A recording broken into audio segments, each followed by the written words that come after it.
the first live streaming OTT service in Sling TV, and we entered the consumer wireless space just about 2 years ago with the purchase of Boost. There's been a lot of changes that have happened over my time here, but one thing remains constant. Our vision to change the way the world communicates, and our mission to connect people and things.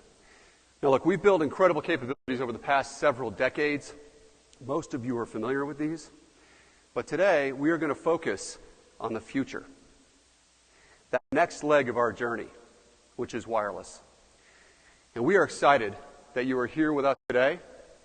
And I certainly appreciate the time and the investment that you're making in joining us. As you know, we've been up to a lot over the past couple of years, acquiring spectrum, planning our strategy, investing in modern technology, and look, working extremely hard to build the world's first cloud-based smart 5G network. Now today we're going to share some details about our vision, about our plans, about our progress, and ultimately what the opportunity looks like for DISH, our team members, our partners and vendors, our shareholders and investors, and America. Now, for today's agenda, we're going to start off with a few words from our co-founder and chairman, Charlie Ergen. Following him, we're going to bring up Mark Ruan, our Executive Vice President and Chief Network Officer. He's going to talk to you really about why our network technology is different from the others. You're going to hear key terms like O-RAN, cloud native, software defined. Following Mark will be Dave Mayo, our Network Deployment Executive Vice President. He's going to cover our deployment details. He's going to talk about our coverage plans, and he's going to talk about our cost advantage. Following Dave, we're going to take a quick 15-minute break, and we're going to come back with Stephen Stokels, our Executive Vice President of Retail Wireless. Stephen is going to dive into the consumer wireless opportunity, talk to you about what our plans are later this year and beyond. Then we're going to have our Chief Commercial Officer and Executive Vice President Stephen Bai come up and talk about our enterprise opportunity and unlocking the promise of Industry 4.0. He'll be followed by our President and Chief Operating Officer of DISH Wireless, John Seringa, who will close out the presentation portion of the event. He's going to share some observations, summarize a few key points from the presentation, and give you his thoughts. We're going to round it out with a Q&A with our presenters, and we have other executives in the audience today. I ask you, if you have questions, please hold them to that Q&A session. When we end the Q&A session, we're going to adjourn approximately 5 p.m. for a cocktail reception right out these doors. Now, before I invite Charlie up on stage, I would like to extend a big thank you to all of our partners who have joined us on this journey. They believed in our vision. They believed in our technology roadmap, our architecture, our open modern platform. It's a remarkable number of names. Some you know, some you should probably get to know, but we wouldn't be here without them. So once again, I want to thank you for being here and investing your time with us. And without further ado, I'd like to welcome Charlie up on the stage to talk about our vision, the art of the possible, and where our business is headed. Thank you. I'm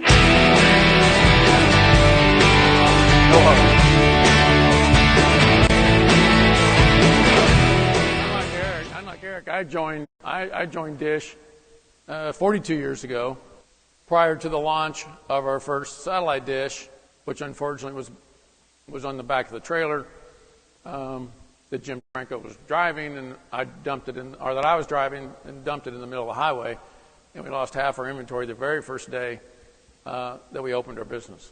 So, and I'd also like to thank our vendors as well. But it's been 10 years since I've made a presentation, so I'm going to be a little rusty, so you got to bear with me. But when Eric was talking about vision, that kind of reminded me of the famous line from Butch Cassidy and the Sundance Kid, where Butch is kind of walking down He's riding on the prairie or on the range with Sundance. He reaches over, he looks out over the range, and he says, "Boy, I got vision, but all the analysts in the world wear bifocals." Of course, Bush lived in the 1800s, so I'm not sure he was talking about some of our audience today. On the other hand, he robbed banks. So he's like a lot of you, he invested other people's money.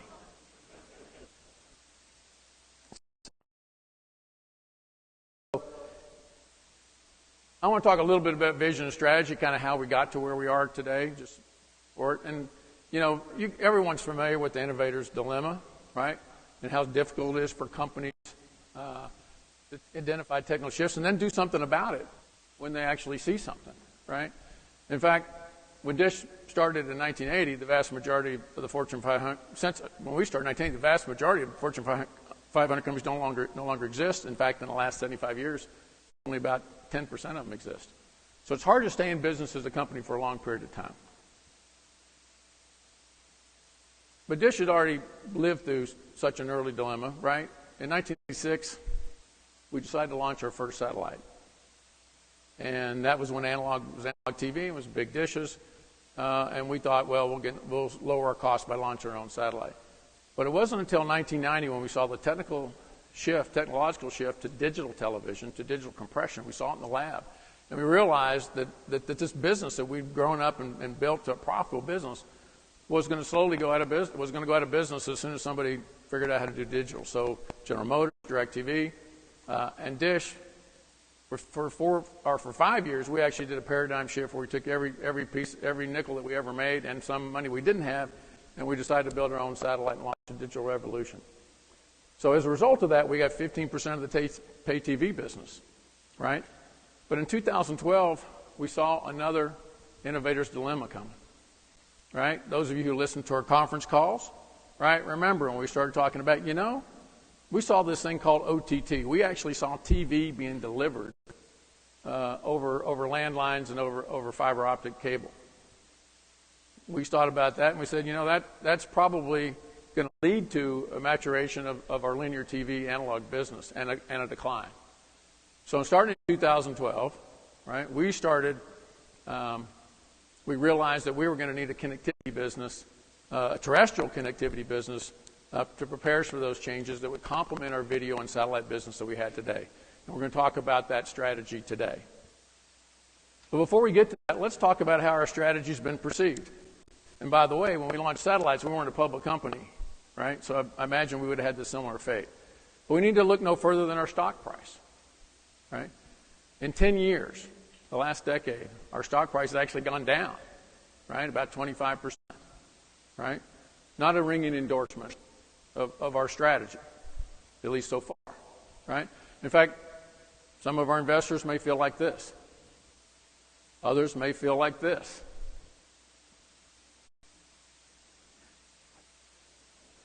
Others may feel like this.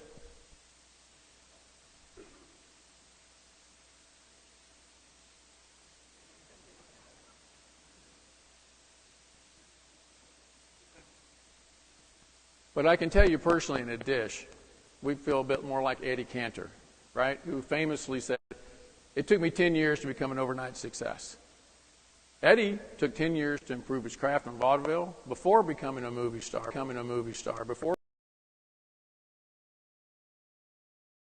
We've been learning and building tremendous value every day. And just like Eddie Cantor, right?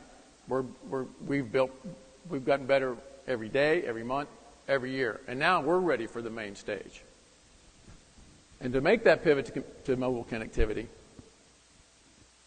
we realized we first needed to strengthen our foundation, although it was very strong even when we had it. And good foundations last for a long time.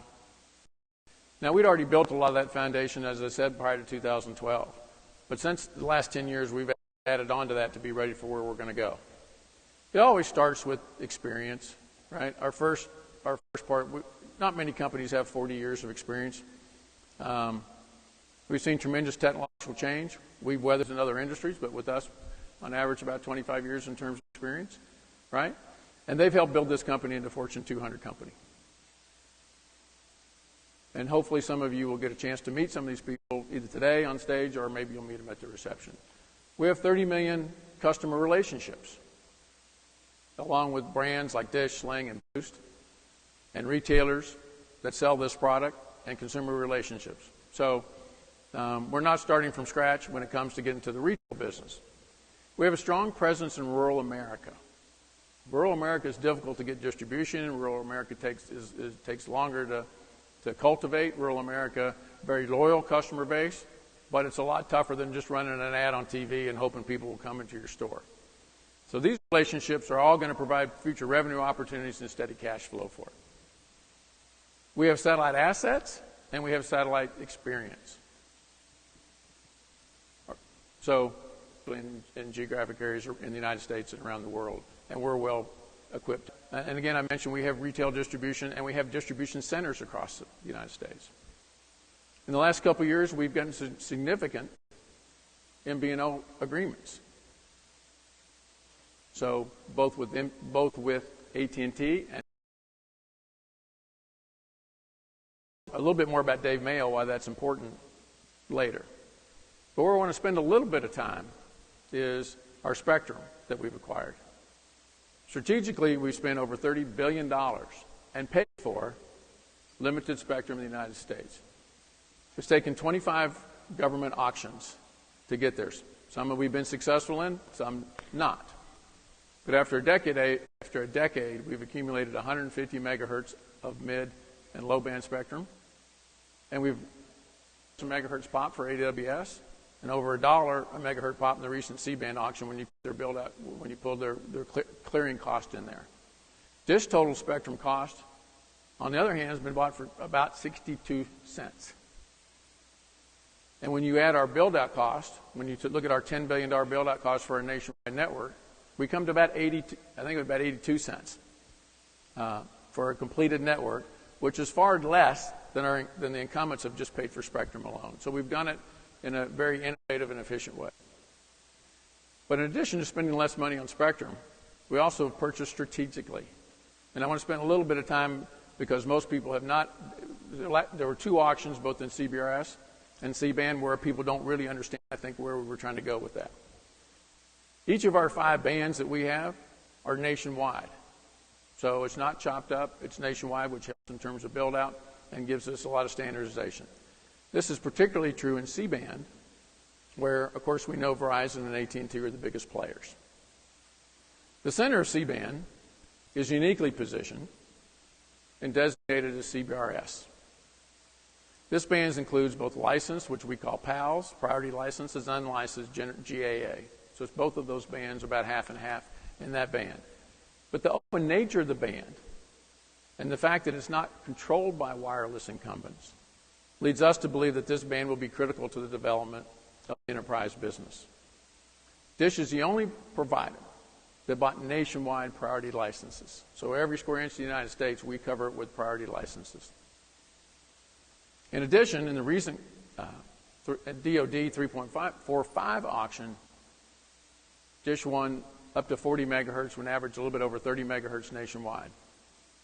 And so and then as they build it, they're going to look for more licensed spectrum, for more critical, and then they're going to be looking for higher power in C-band. So you can see how perhaps those things will come together, and Stephen By will talk a little bit more like that later. So as we were accumulating our spectrum, of course, the idea was, at first was going to be 4G LTE. And then we started hearing about this thing called 5G, and we got excited. We thought, well, 5G, wow, that's going to make a big difference. We read all the press about it. But then in 2018, in the span of about 30 days, we realized we were kind of on the wrong track, and we had a major pivot to come. So 3 things kind of happened, and they all happened within 30 days. And so I'm a big believer in serendipity sometimes, right? But the first thing, we went and visited Bell Labs, where a lot of telecommunications inventions had happened, like the transistor, of course. And there we got a glimpse into where they thought the networks of the future were going. And a guy named Marcus Weldon, who ran the lab, gave me a book called The Future of X Network. And that book described in many parts the network that we're building today. It essentially talked about how future networks can digitize the physical world, which is too hard to explain in the minutes that we have today. But a couple weeks later, we were at Mobile World Congress, and there was this company from Japan called Rakuten. And Rakuten was way ahead of us in terms of the research they had done. And they talked about the network of the future and talked about the architecture of the network, where they wanted to adopt principles like ORAN and cloud, and they were proceeding down that path. They were a little early; technology wasn't quite there yet, but they did make tremendous progress in where they were going. And finally, I attended the World Economic Forum in Switzerland, and I'm sitting in an auditorium something like this, and I'm listening to a panel of future technologists or futurists, right? And they started talking about the technologies of the future. So I already had in my head that networks might want to be a little differently, and suddenly you saw the technology of the future, and they started talking about mobile internet, artificial intelligence and machine learning, precision agriculture, navigation, blockchain, drones, robotics, clouds, autonomous vehicles, smart cities, smart digital health, IoT, satellite networks, and climate change, right? And let's take maybe a little bit look at what these technologies look like.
So all these technologies have something in common.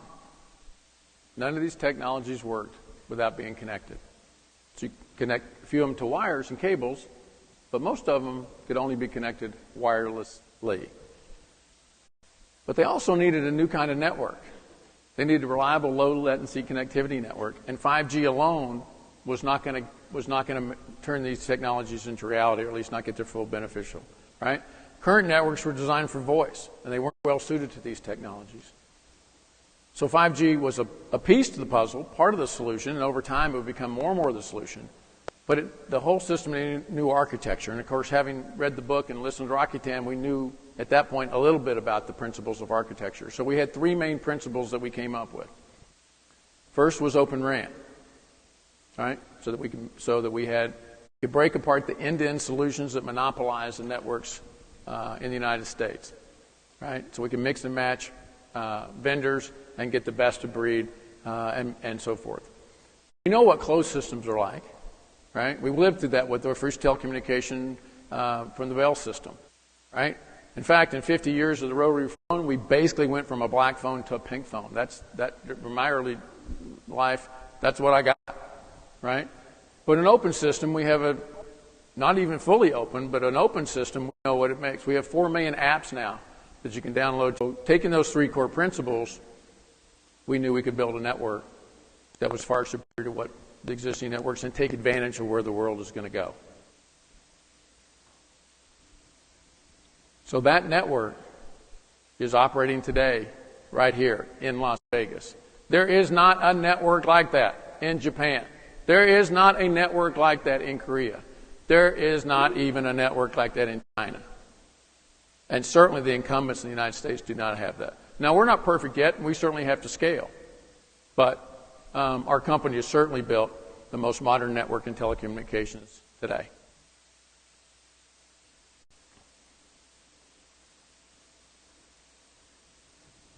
So Dish, all that means is that all those where technology is going to go.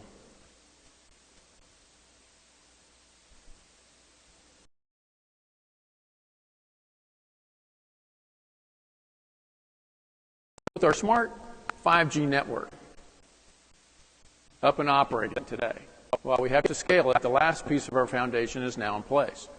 We're on track to finish the first 20% of our network in the coming weeks. We spent over along with the spectrum of $3 billion, we spent $2.5 billion to get to this point on the network. And hopefully you'll be able to test drive the network if you want to here. And we have some Genesis people, Project Genesis people out here. You can actually sample the network if you want to.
Or 9 years because we'd filed, right? But as I sat in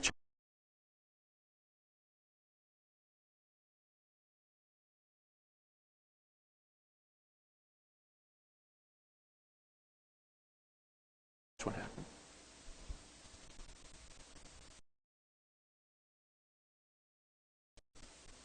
I believe we passed the crux. And I feel very confident as I stand on this stage today that we have everything that we need to become a Fortune 100 company. So it includes, but we have work to do. We're not spiking the football. We still have the end of our deployment. We still have several years of deployment. But we now need to monetize.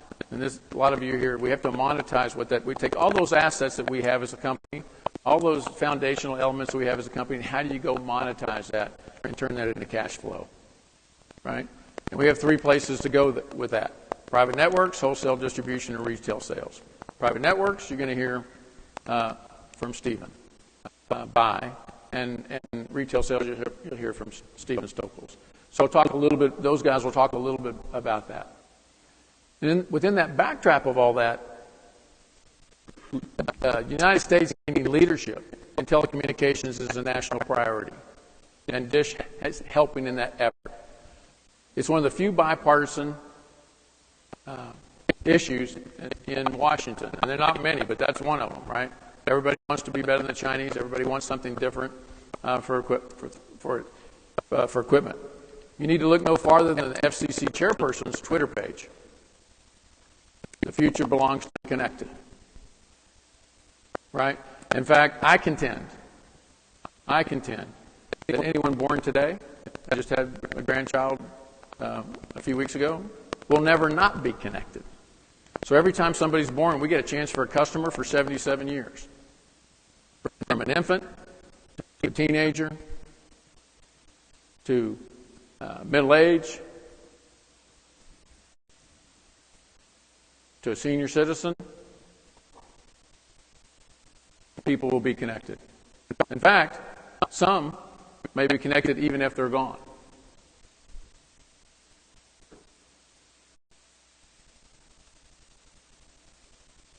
So if you believe that the cloud economy is growing 35% a year, if you believe that devices and mobile phones will connect seamlessly to satellites worldwide, if you believe that blockchain will advance decentralized finance, if you believe governments believe climate change is real, and they will mandate carbon emission reduction.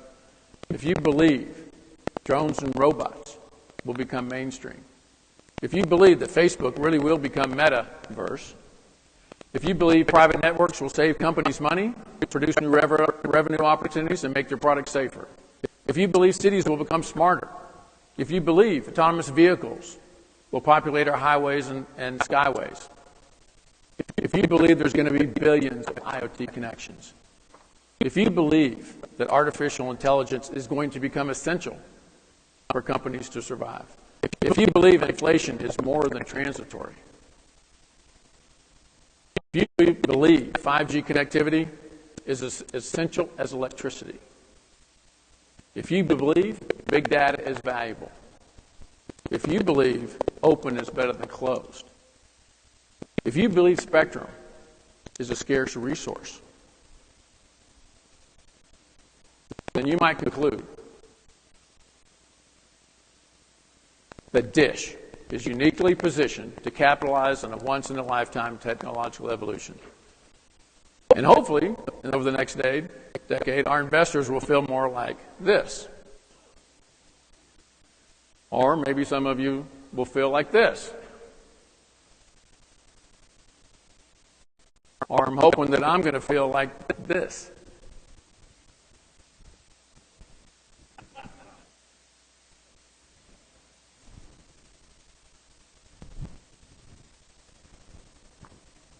So enough of this nonsense. Our next presenter will be our Executive Vice President, Chief Network Officer, Mark Rowan. Now, Mark had a distinguished career in the telco, particularly in Nokia, where Bell Labs actually reported to him. So he was in the book I read. So that's now I'd met him before.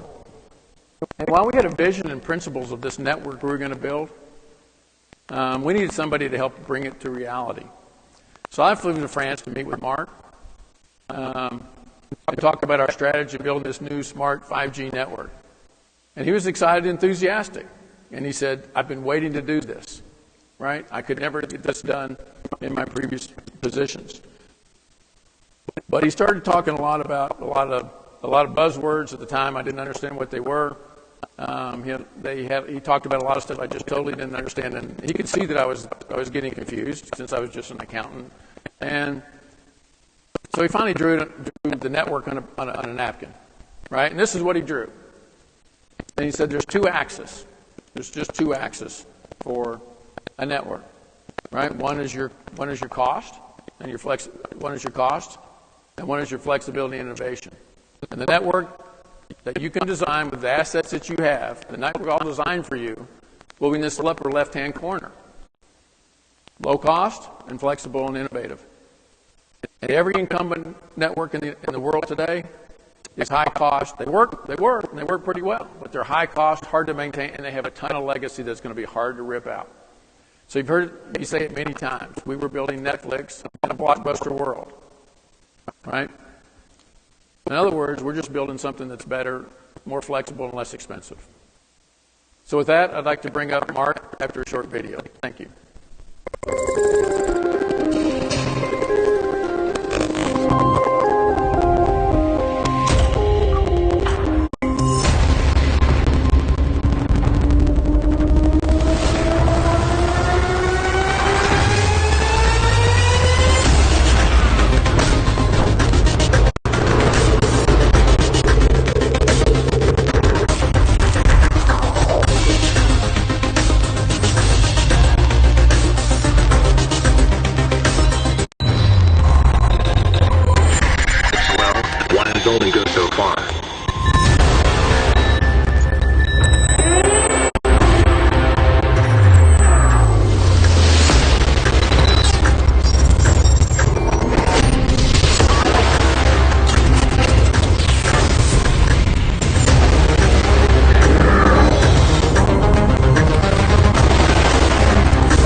Please welcome Chief Network Officer, Mark Rowan.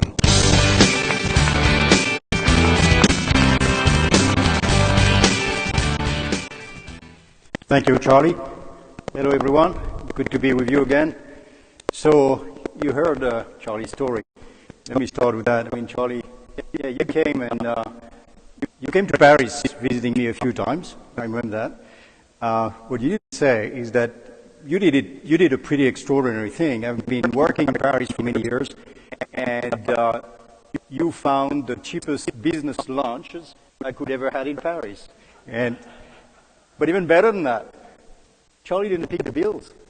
And the first time I thought, well, he forgot. But the second time I knew Charlie was different. So now this is true that I've had that dream. I think many of you know that through the Bell Labs, through Nokia and previous companies. Some of you know I've been working there, managing the business of mobile networks for about 20 years, having 25,000 engineers, the smartest people in the world. We just could not make it happen. And the reason is that first,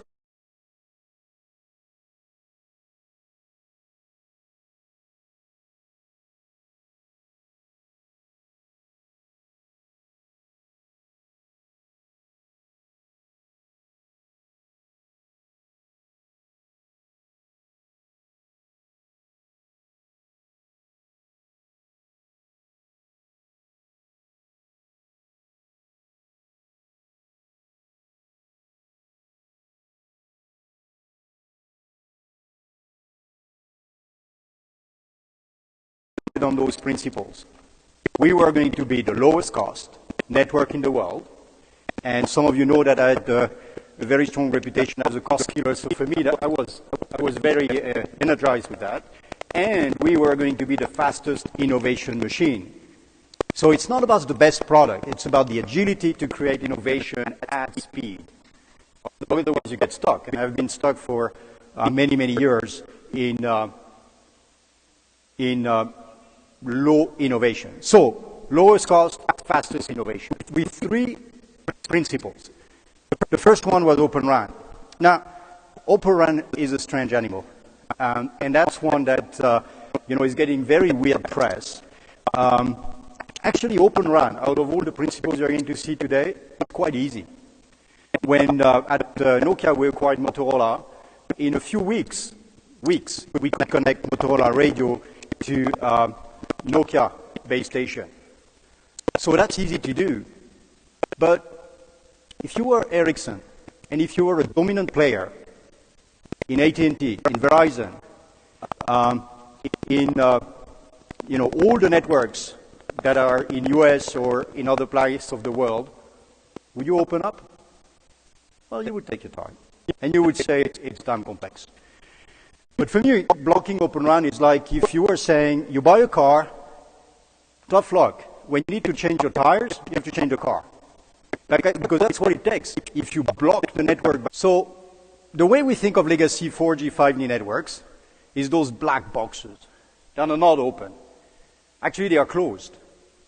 And a famous saying in the industry, and those of you that are connected to the operators know that, if you don't want to break it, don't touch it.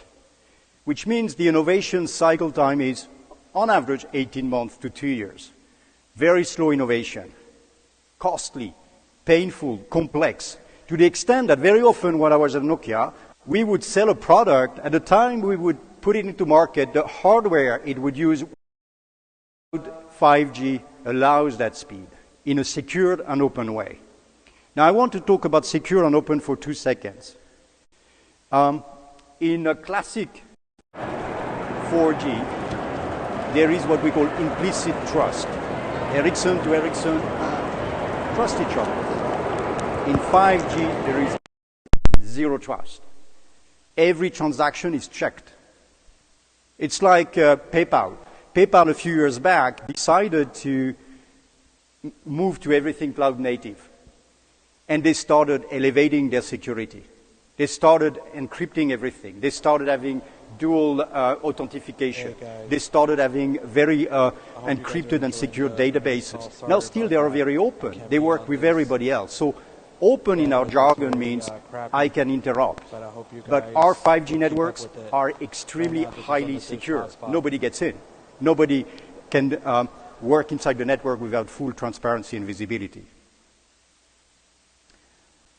So the result that you have, and go and test it, discover what it is going to be like, future 5G. This is unique. So let me change gear. I'm going to talk about technology now. I'm going to talk about the journey to do a cloud-native network. So if you look on the left, you have what a 4G, 5G network is in the US. Cisco talks to Cisco, Nokia, Nokia, Ericsson, Ericsson. These are black boxes. They are tied together. They are not open. If you want to move to cloud-native, you have to go through those journeys, right? Each of them. You have to start virtualizing. You have to start putting a cloud layer. You have to start putting the whole stack of capabilities. Now, often some of you ask me, how much time does it take to move from one step to the other? And I've been thinking about that a lot. My guess, with the experience I've had at Nokia, is that moving from the first to the second is 5 to 10 years. That's called a digital transformation, virtualizing all your hardware. Then 5 to 10, then 5 to 10. Well, it doesn't add up, 15 to 30 years. Who can afford that?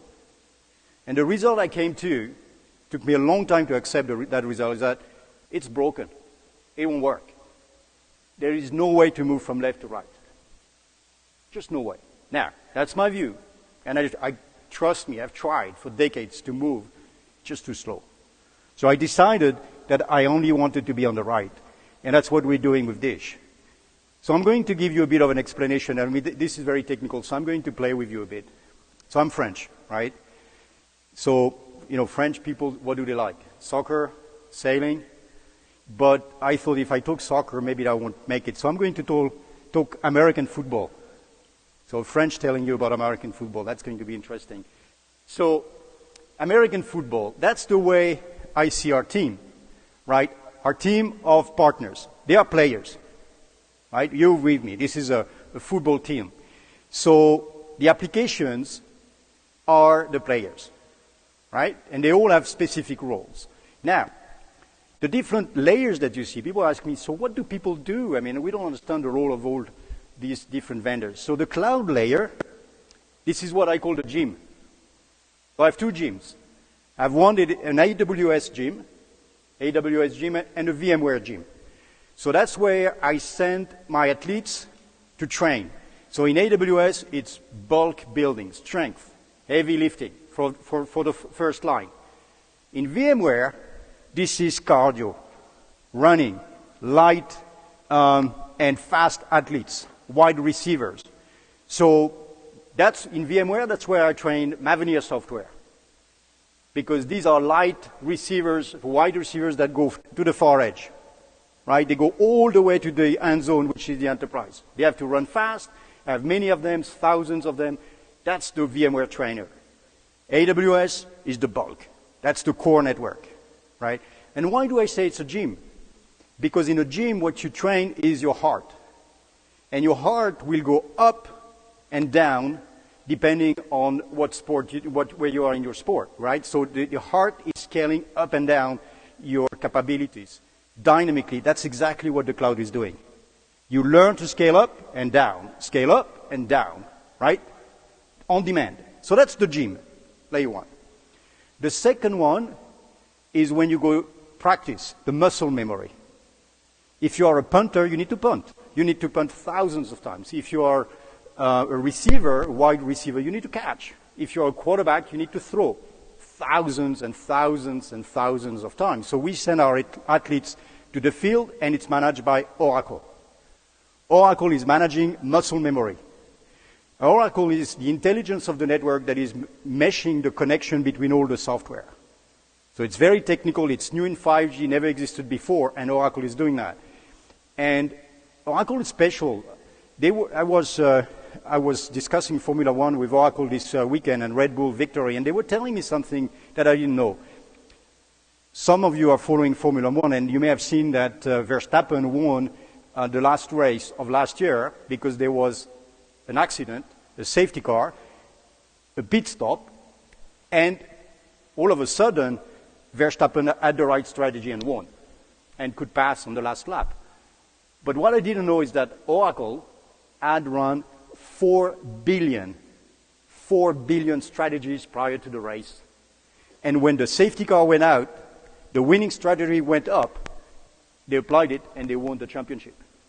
4 billion times they have tried, they have tested and done this muscle memory and calculation. That's the same we do with our vendors. The third layer, I'm still in football, stay with me, is the brain. It's IBM. Where is the brain of the football team? It's the coach and the quarterback. What do? They prepare different plays. And then they say play number 20, 25, and they just execute, right? This is IBM. IBM slicing, IBM orchestration, that's where we prepare the plays. That's where we say that wide receiver is going there, this and that. We slice the network to have different types of services. That's IBM. And the last layer is DevOps. This is where we train the rookies, right? That's where we bring new software, try new software. And I'm very happy to have a new rookie on the bench, Samsung. So they are going to go into DevOps. And once they are trained, once they go through all the rest of training, they'll go and play with the main team. Now, like a big football team, if somebody gets hurt in the field, we have somebody on the bench that can be replacing them on the spot. That's what we call self-healing, high availability, geo-redundancy. Our network is designed for that, just like a football team. So that's what we've designed. Now you see it's pretty different from the Verizon, T-Mobile, and AT&T 5G. You know, I don't think they do that like this. Once it's your model, it's very precise. So I'm going to try to give you some clues on how to get to this new model of Dish being different and how it impacts the numbers. So it's all about impacts on OPEX, CAPEX, and investment. The first impact is on the way we invest. So leveraging site collocation, data centers, roaming, existing transport, virtual labs, in order to have investment on demand, not over-investing like existing networks. The second dimension is scaling up and down. Actually all of the mobile networks are empty most of the time right now. They are full 1 hour per day, a few days per year, but they don't scale up and down. So you dimension and pay for the network for that one day, Mother's Day or New Year's, you just pay for that forever. We scale up and down, right? The next one is automation at scale. Automation has a huge impact on OPEX. And we automate everything to the extent that our people now are capable of spinning off software several times per day, when remember it takes 6 months to 18 months to an AT&T to do it. And I was talking to the guy who was in charge of the core network the other day, and he was saying, Mark, it's actually fun. We just spin it off, in, out, try a new software, do load balancing. And I said, well, it's live. Yeah, but we do it. It works. Several times per day. And the last one, which is my favorite, is the intelligent capability that we derive at the RAN, at the transport. So the most famous one is the RIC, which is part of the Open RAN. I'll just give you a number there. When I was at Nokia, we presented with the Bell Labs a demonstration at Barcelona, maybe some of you saw it, where we were showing spectrum efficiency with machine learning and AI. And the number we were showing is that you could gain 40% spectrum efficiency. 40%, right? And there's plenty to do there. Spectrum is so valuable, you want to squeeze everything out of it.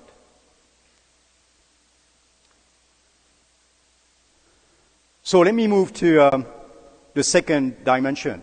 We are creating an engine for new services through rapid innovation at the speed of the cloud, just like WhatsApp, just like AWS, just like Azure, with premium capabilities to sell advanced services. Today, if I'm an enterprise, I go to a 5G provider, what do I get? Best effort. Would you accept to be on remote surgery with a best effort network? I mean, I'm telling you, I know the technology of best effort. Never. You'll never see me there. You need an SLA. You need a network that can guarantee the quality of service. And today, existing network can't. The 5G, because of the way 5G was standardized with slicing, with traffic separation, with machine learning, visibility, can guarantee SLAs. And then we'll expand and Stephen Bai will come back to that. We'll expand with new addressable market through another way of exposing our services and capability. And I'll come back to that. I'll show you an example of that.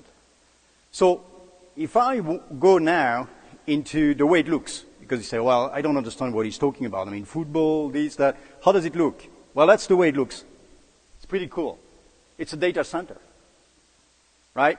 And our software, maybe in the morning, is just using one rack, and in the afternoon, the full range. And then at night, nothing again, right? That's our network. Scalable data center across the country. So it's a very simple architecture. Cloud-like servers, so we use x86, just basic stuff, cheap, mass market, basic stuff, and Kubernetes. Now, I'm not sure you all know what Kubernetes is, right? So I'll tell you. It's the most used stack in the cloud, and the symbol is a marine whale here. Why? Because Kubernetes means helmsman. That's the name for the guy who is steering the boat. And why is it a steering wheel? Because Kubernetes is steering the network, and it's steering a cargo of containers. So when you see that little thing, you think a cargo of containers. I like to visualize, cargo of containers. Each container is little Nokia, little Mavenir, little this, and I can move my containers where I want. So very simple architecture. Hardware, state-of-the-art hardware for data center, and a steering of the containers. And then you move your stuff wherever you want. That's what it is. And then we connect to radios. So if you compare our architecture with AT&T, we have one thing in common, the radio. That's it. Nothing more. Right? That's it. The rest is different. Zero trust. Now, I put at the bottom the zero trust, observability, cloud native, everything as code, driven by data. It's for my friends from the vendors are here because they keep hearing me saying, I'm not taking anything that doesn't meet those principles. I mean, I'm sure they're all smiling like, yeah, we know that, all the time. It's like down their throat. Never make a compromise. We want pure cloud native. We want zero trust. We want everything observable. And they know that I've not moved 1 inch in the last 3 years on that. And that's why we have the network we have. So, but I'm happy they accepted the challenge because here we are, right? And I see some of them laughing and feeling the pain of the last 3 years. But hey, guys, here we are. It's pretty cool. So let me show you the way it looks. So at the top, we have this Dish public cloud, right? So the way it looks is a bunch of data centers. They're all connected. We call it mesh in our jargon. That means they're all connected in a very organized way. So you lose one, nobody cares. It switches automatically to the other one. And I'm going to use a bit of a technical jargon here because we have what we call stateless machines. Now you all my vendors know what it means. You are not losing the session. So if one data center dies, the session is automatically routed there, and because there is no memory in the transaction, you don't lose the session. You don't break the code. You don't lose your drone. So it's, and we did not invent that. I wish I could say it's me, but no, it was defined by 5G. 5G defined it like this for machine to machine, for very high reliability and mission critical. Now, the beauty of this, and I'm going to show you what my engineers love. I mean, they just get addicted about it. The beauty of this is that you click, and 1/3 of the data centers go to sleep. You click again.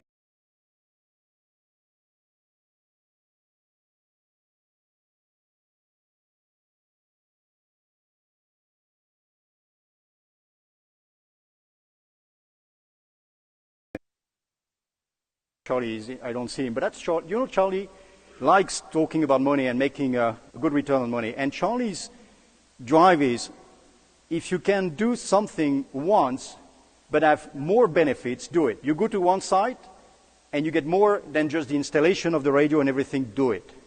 So the decision was to do something very unique. We have installed a mini data center in every site. I pause a bit here because this is extraordinary. we have installed an edge data center at every site. So everybody's talking about what is the business model to put a data center or to build an edge of thousands, of tens of thousands of sites. Well, I know the business model. Go there to install your radio, and the installation of the data center is free. And we had one use case. This is Open RAN. So we've put Open RAN on those sites, and now all of a sudden we have a huge asset, the first one in the world, which is an hyper-distributed edge. And the first use case is Open RAN. So Dave Mayo is going to show you that. So that's a rack. It's a bit taller than me. That's a rack, and in the rack you have one server. It's an x86 server, so you could buy it for your home. And we put the radio software, right?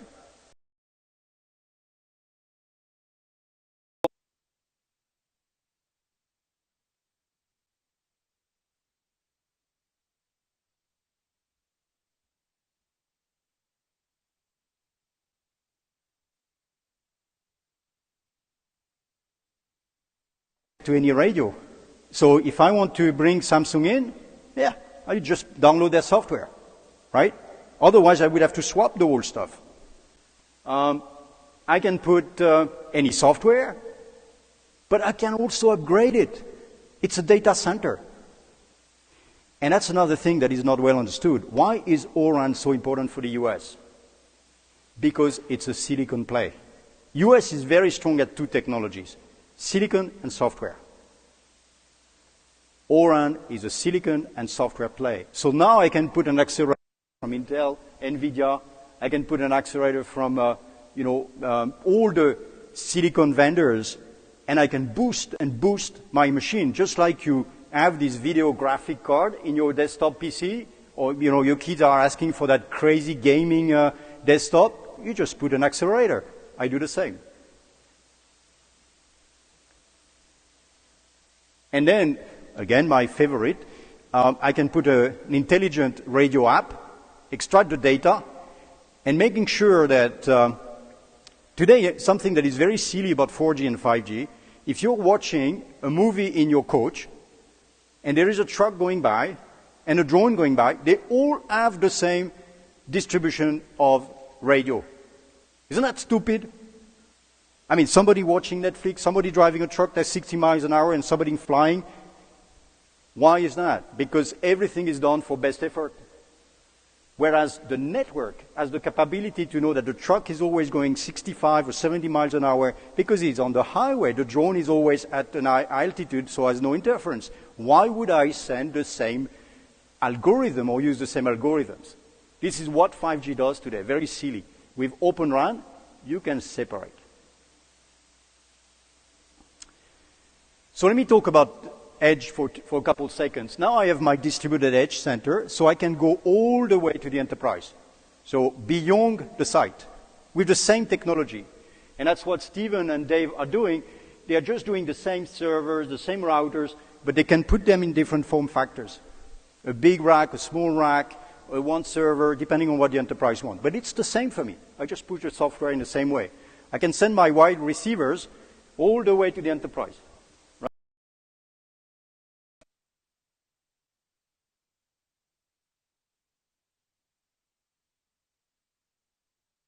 Right?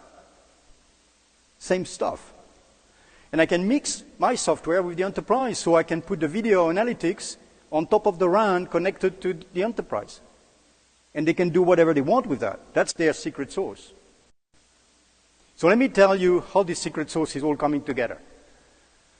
So imagine you are a product developer, like she is here, working for an enterprise, and you want to create a special application. Let's talk about fleet management. Actually, this case that I'm going to show you, and you create your service. Now remember, she's an engineer. You don't have to understand the stuff I'm showing you. She's an engineer. She understands that stuff. How does she do? No code. She just clicks, clicks, clicks, clicks, clicks. So each of the round boxes you see is a service. Right? So she decides, I need this, I need that. So she clicks. And for example, she will click on the connectivity service. I want to connect my device, my box, so connectivity. Then she clicks on device watch. I want to know the metrics. Do I have battery, no battery? What's the device doing? And then she wants to know, well, is my network live? Do I have high security, low latency? Do I have geo-redundancy? I mean, what are the capabilities of the network? And she connects all that. And she makes a service. And the beauty is that when she runs that service, every time the service goes through one of those boxes, it's a transaction for Dish. It's a transaction you put in your models, right? Every time. And that's the way we expose our services. So that's my last slide. I'm not going to go through it. It's your cheat slide. That's the one where I summarize everything. But what is there? On the top, you have what Dish is doing. First, cloud native O-RAN 5G standalone. Then you have all the different shaders. So each of the icons represents something competition cannot do. That's the way I selected them. The way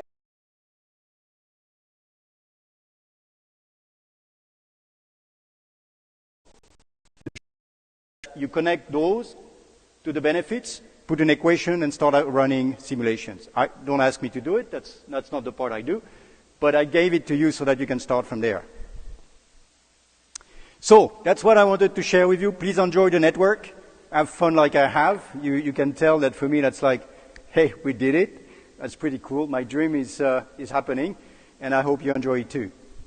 So I'm going now to introduce Dave Mayo. So Dave is our EVP of Network Development. Dave has the big role of trying to make it happen, so I'm the story.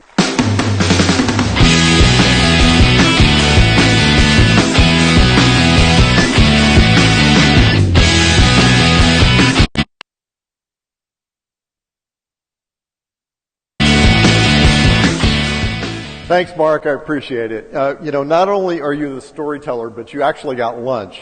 When I interviewed with Charlie, we spent some time together, and he said, let's go across the way to a Mexican restaurant. We walked over there, and the place wasn't open, so we just sat outside.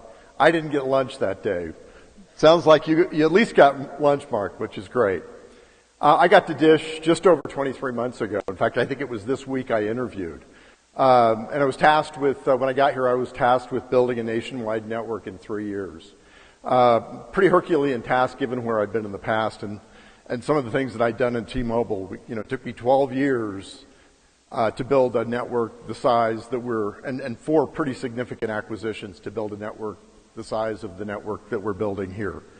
Our network will support both the enterprise channel and the consumer channel that Stephen Bai and pops per square mile. Obviously, we're starting with the country. Roaming is an important pillar to our coverage strategy. Our 10-year agreement with AT&T provides Dish with the opportunity to have a significant national footprint right out of the gate. And it will give us the opportunity to, over time,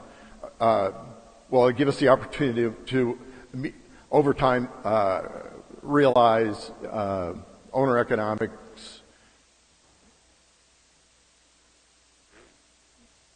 As such, the AT&T roaming agreement complements our FCC mandate and gives us a nationwide footprint right out of the gate. As we add customers, we plan to build out the entire country, and we'll prioritize areas where it makes the most financial sense first. In addition to our roaming agreement, we're optimistic that the DOJ will rule on the proposed modifications to our agreement with T-Mobile shortly.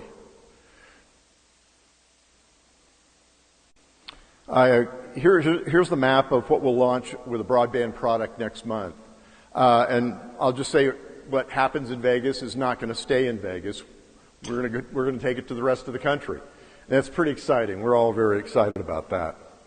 We're on track to achieve our 20% plan. The key input to the radio designs was a database the guys had built before I actually got here of co-locatable sites throughout the country. That database became the basis for the RF designs that the team pulled together. And as a consequence, some markets had fairly high co-location rates. Those markets became the basis for our 22 build. Co-location is much easier to do than rooftops and other structures. Notwithstanding the fact that 97% of our 2020 build is co-location, it's an amazing accomplishment for the team to have pulled off. When you think about it, in the midst of COVID, all of the associated supply chain issues that we dealt with, and localized issues with both permitting and power and transport. Pretty Herculean accomplishment for the team. This slide behind me really ties together what I've talked about in the last couple of maps. The first three bars represent the square miles that we'll cover cumulatively in 22, 23, and 25 to fulfill the FCC mandates. We're being very efficient in deploying capital and covering the most efficient POPs first, which is what you want to do, right? You want to cover the most efficient things first. In fact, we'll only cover about 15% of the area in the continental U.S. as we achieve that 70% milestone in 2023. By mid-2025, we plan to cover well over 80% of the population of the country to comply with the 75% of PEA requirement. That's an FCC requirement that requires us to cover 75% of each PEA in the country. In doing so, though, we'll only cover about a third of the population in the country, about just under 1 million of the 3 million square miles that I mentioned earlier. We're confident that we can accomplish this with the $10 billion in capital that Charlie's been talking about for some time. The remaining population yields only about 15 POPs per square mile, and because of the duration of the AT&T roaming agreement, we'll have lots of time to build out those areas. In addition to the roaming agreements giving the ability for us to have a nationwide network, they also give us some benefits in terms of the ability to defer capital and monthly operating costs associated with venues across the country. These expensive venues and transit centers and convention centers will be able to roam onto AT&T's network. Sure, as we grow our customer base and the customers use their phones and data devices, we'll evaluate and make discrete decisions on which venues to cover over time. Just to give you a sense as to how much money's in these venues, properties. Earlier this year, Light Reading reported that the big three carriers spent a small fortune outfitting SoFi ahead of the Super Bowl. One of the carriers reportedly spent $100 million outfitting the stadium and the surrounding Hollywood Park area with 5G. As the new guys, that's kind of crazy for us to spend that kind of money, particularly when we can roam on another network, until we have millions of customers that can use those services. Again, our aim is to leverage all of the assets that we have for the benefit of our customers. So being the last guy to build a network isn't necessarily a bad thing. It's actually a good thing because you can learn from all the mistakes that everybody else has made and not make them again in the future. We're building a greenfield network that's anchored in low-band spectrum. And when I compare the effort that I went through 20 years ago building a network on a mid-band grid, it's pretty remarkable. In fact, my buddies at TMO and I used to joke, what were we ever thinking building a network on a mid-band grid after we purchased the 700 megahertz frequencies 10, 12 years ago now. You're all pretty familiar, I'm sure, with the wedding cake analogy. A lot of folks have used that. Neville, my old boss Neville used to talk about it all the time. The difference between what we're doing and what they've done is we're building the wedding cake all in the same swath. We're not building mid-band and then coming back and doing low-band or vice versa, which is what AT&T and Verizon did. We're building more than 100 megahertz of mid-band and low-band frequencies all at the same time. Additionally, we'll have, in addition to the low and mid-band frequencies,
both drive around days, looking at individual sites to figure out whether the site met their functional needs.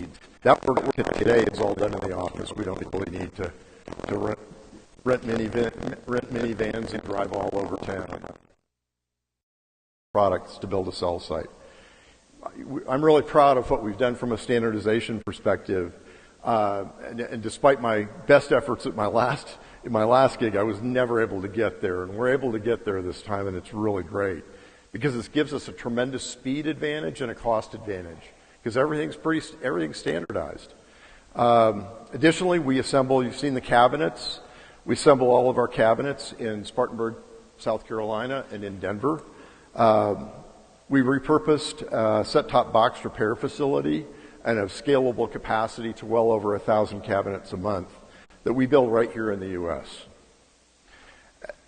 As it relates to what happens on the ground, I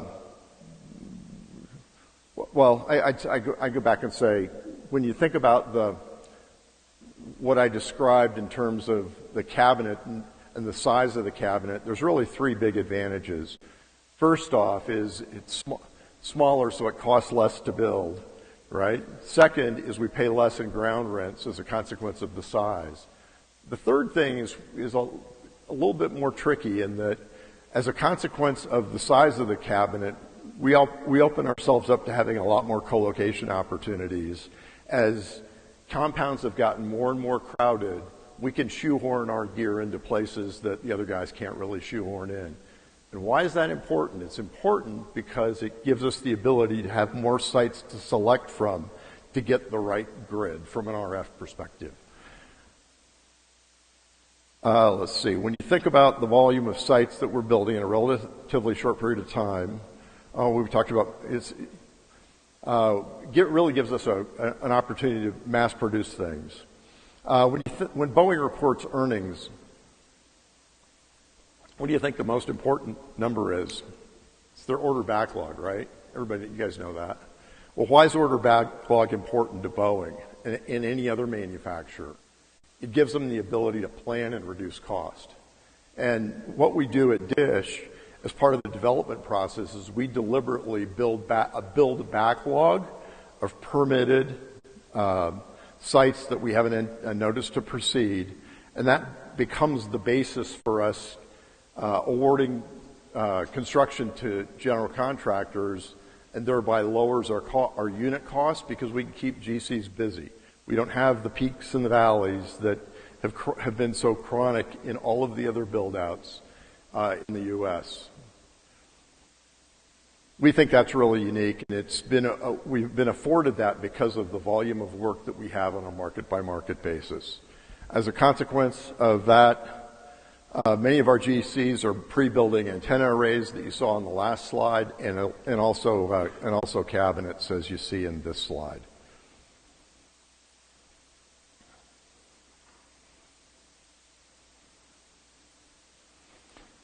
So last summer I was doing a series of market visits, and I recall going to to the hotel room one night and scratching my head and saying, something's missing.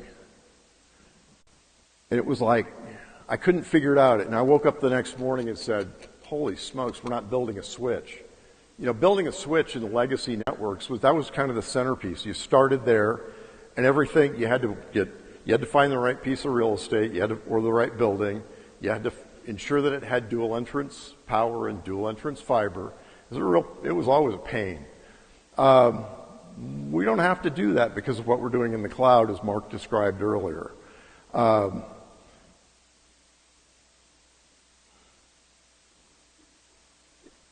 We've radically simplified the physical build out at the market level as a consequence of putting infrastructure in the cloud. Okay, one of the first things I did when I got to DISH was start to build a leadership team to help.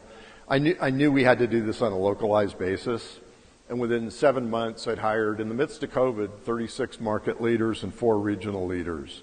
You know, I'm super proud of the team that we've built. They're scrappy industry veterans who've all been to this movie before. They've all done it. It's great. I see some laughter in in the audience because you know some of those guys. A few weeks ago, two of the teams in the central market came up with the idea that they should make the first ever call between markets. It's like, oh, that's novel. Good idea. So they videoed the call as a means of celebrating the win. And I want to share it with you. I actually think it's pretty cool. And it kind of captures the entrepreneurial nature of the folks in the field and how they feel and how passionate they are about what they're doing. So play video. The mission is to connect people and things. But we're going to take that to a whole new level.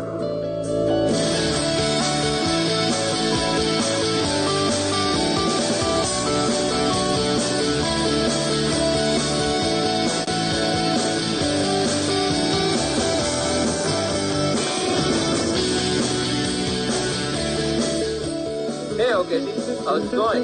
Hey, Sioux Falls. We can hear you loud and clear.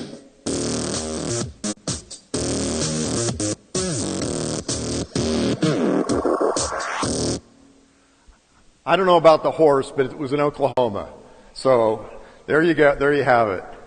So in summary, I'd like to leave you with three messages. We've got a rational plan to build a facilities-based network while fulfilling the FCC obligations for $10 billion.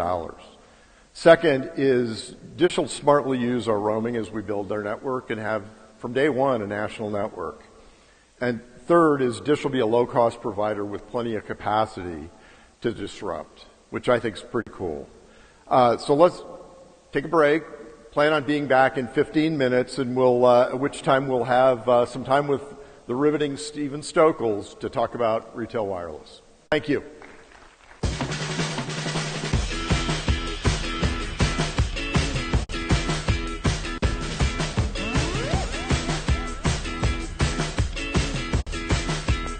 Riveting. Yes, it worked.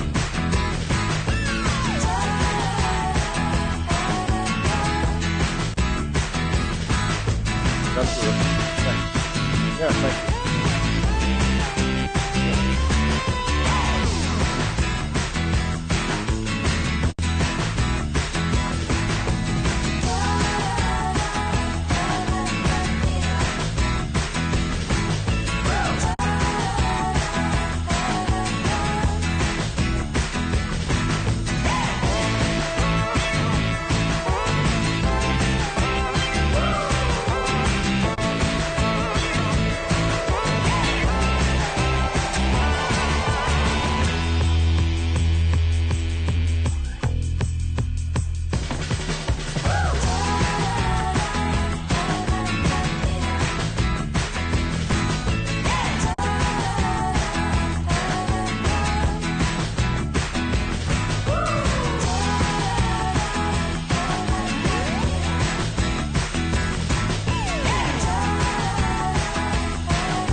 Hey guys.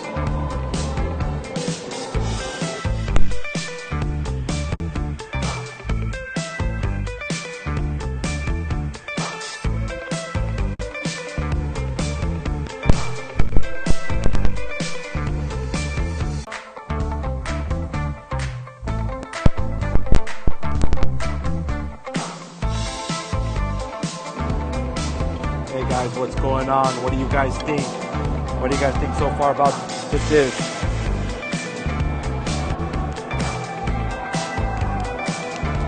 Sorry about my connection, guys. It's really busy here.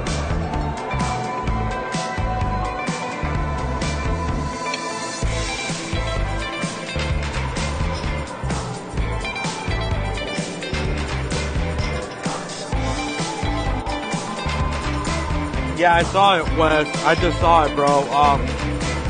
What's gonna make it hard, bro, is I don't got my phone for 2FA.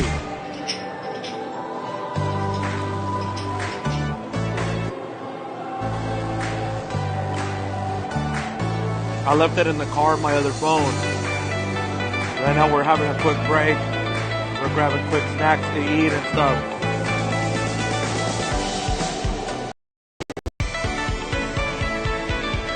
So, what do you guys think about this so far? You guys having perspective now?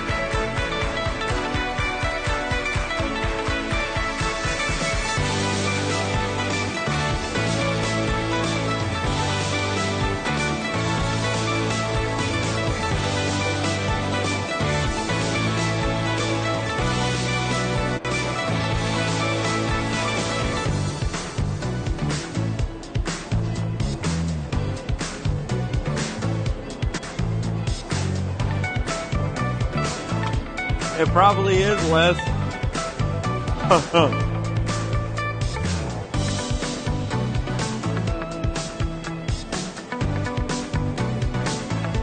Bro, all the carriers right now, Josh, suck. I'm sorry, bro. They suck. Oh, yeah.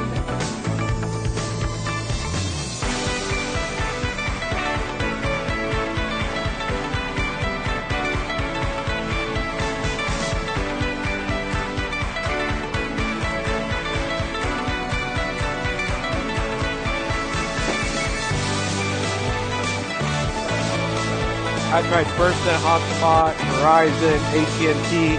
I tried this. This is the most stable right now.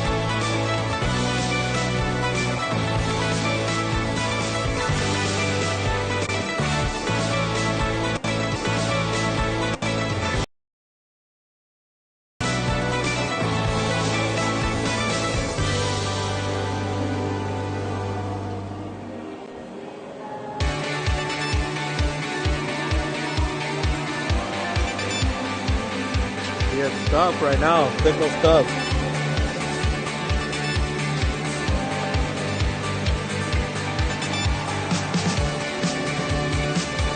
But you guys, they're gonna be doing the retail next.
program will begin in 5 minutes. Please take your seats.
Countries are more expensive. One of them is Canada. Everything's more expensive up there.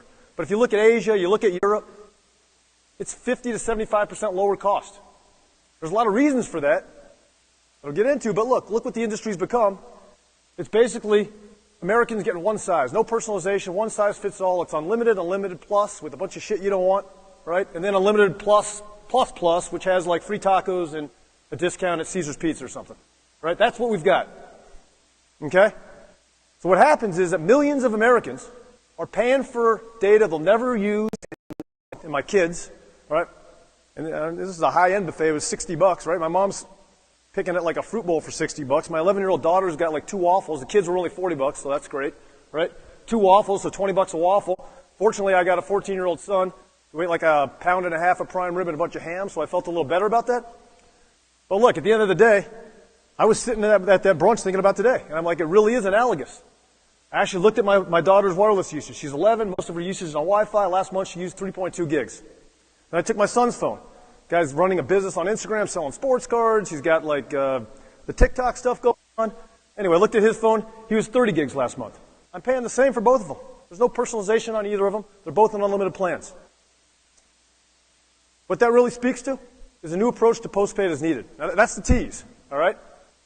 I'm going to get to what we're talking about in more specifics. Not too many specifics, but we'll get to that. But before we get to that, I want to step back real quick and talk about a brief summary of Boost. Right, less than 2 years ago, Dish completed the acquisition of Boost, right, in July of 2020. That company was losing hundreds of millions of dollars when acquired, and last year was kind of a real operational focus on making sure that company actually generated hundreds of millions. And successfully we did that.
Is 80% of success in business. Charlie kind of alluded to that earlier.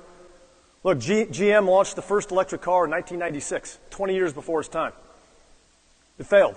Right? Google Glasses launched 10 years ago, around a little less than 10 years ago, probably also 20 years before its time. I think I'll be proven right in the next 10 years on that piece. But in the wireless industry, the timing is perfect for a new entrant and innovation. And I'll tell you why. There's a few dynamics. One, you've got the 3 incumbents who have over 21,000 offline carrier-owned stores, spending billions to support that with very little ability to kind of move and change around that dynamic, long-term leases, etc. Right? At the same time, we're coming out of a unique period where we had 10 years of digital acceleration in the last 2, right? COVID accelerated the digital acclimation of society by at least 5 years, if not 10. We've got infrastructure. Things Charlie talked about in his opening are much closer now because of that. And then specific to the wireless space, we've all heard of eSIM. It's in its infancy, not getting a lot of traction right now, but the reality is if you look at 2025, 60% of shipped devices will be eSIM enabled, and over 95% of the devices that we're all using, the iconic devices. And what does that mean, really? Well, step back. What that means is if I want to switch from T-Mo to Verizon, or Verizon to AT&T, right, or any of those to Dish, I'll be able to do it from the palm of my hand. As quick as it is to check out on Amazon. I don't need to go drive to a store, park, go in and deal with some rep for 2 hours. I don't need to wait 3 days or 7 days for a SIM to ship in the mail. I can do it instantaneously. And what that does is allow somebody to, look, I'll be completely blunt. If I was a carrier with 100 million subscribers, that would scare the hell out of me. And it does. That's why they're trying to put a lot of friction into the process, which we're fighting through. But if I'm a challenger, that is a massive opportunity because the friction in switching wireless carriers that's existed for decades will not be there in the next few years. It will be completely removed as things, again, move to digital. Now, there's other digital trends that have happened, and I'll talk about those in a little bit as well. Because we're looking, again, from a timing perspective, to really embrace innovation in a new way. So let's talk about multiple paths to disruption. All right, pricing disruption. I think we're all familiar with that. I'm going to actually talk about some global benchmarks over the last decade that have used price as new entrants to come in and get double-digit market share. There's no difference. We're not looking to reinvent that. We're going to take the same page out of that playbook and do something similar. And look, as we go from 10% of our traffic on our network later this year to 20%, to 30%, to 50%, to over 80%, and that incremental cost on our network is near zero, you're going to see us move from competitive pricing to aggressive pricing to disruptive pricing. Now, I can't give you the actual price points, but let me just say there is a difference in those different tiers. But when we step back and look at it, I think you're getting a theme throughout today, starting with what Charlie talked about on the onset. We're not just looking to disrupt on price, because the reality is the wireless market is a commodity because it's a product of its own failures. It is not innovated. There is no product experience. There is no innovations that's happened in the market from a consumer perspective in decades. And we're looking to create a unique, differentiated product experience around the wireless service. Something that leverages Web 3.0 dynamics, decentralization, product innovation that Rowan talked about. Now look, I'm going to give you a little tease on what we're talking. I can't give you the whole playbook, right? I've learned from Charlie, by the way, for those of you who don't know, he's a former expert poker player. And he likes to keep his cards close to his vest. I will add one other note. He's not going to like this, but I've taken a lot of money from him in sports books, sports betting. I'm a much more savvy sports bettor than Charlie. Not really. He owns me on that too. But either way, so I digress. What I want to talk about is actually where we're going here, okay? And I'm going to give you a little taste. Without giving you the whole playbook, I'm going to give you enough where you can get a good sense of what we're talking about, okay? So imagine if there's a wireless carrier that embraced digital acceleration, the Web 3.0 trends to reshape the entire wireless experience. Right? Imagine if you could turn your unused data into a real digital currency. Right? All that data that comes and goes and perishes like a rotten tomato that my daughter doesn't use actually had stored value that lasted beyond her plan period. Imagine if you could leverage decentralized financing to get the latest iconic devices with more flexibility, more control for the consumer. Right? Imagine if there was a wireless carrier that actually paid you back. Today, I am teasing what's coming. A new kind of postpaid later this fall will be launched. Not just with competitive, compelling, unprecedented customer value, but with unique differentiation in the customer experience. Boost Infinite. And let me just say one other point around Boost Infinite. We are taking a Boost brand, right? Boost 20 years ago launched around disruption and doing things different. How it was operated in the last 10 years under Sprint, I'm not going to comment on, but what I will say is it's the fourth most recognized brand today. And we're going to leverage that. We're going to take Boost from the prepaid market to the mass market. And we're not going to spend billions on trying to create a new brand from scratch. We're going to leverage what we've got in that asset as well. But it's going to be a new kind of postpaid. And I'll talk a little more about our capability on that front in a minute. But before, I told you I was going to talk about some global benchmarks, so let me just get there real quick. All right? Most of you are familiar with these, right? Here's 5 examples or case studies from the last decade of new entrants that have come into a market with 3 or more incumbents, okay? All of them have used price to gain double-digit share. Free in France. 2012 launch, pretty aggressive pricing. I would say disruptive pricing in that market. 17% market share today. All right? Geo, we're all aware of, the most disruptive on the pricing side. They're almost 50% market share today.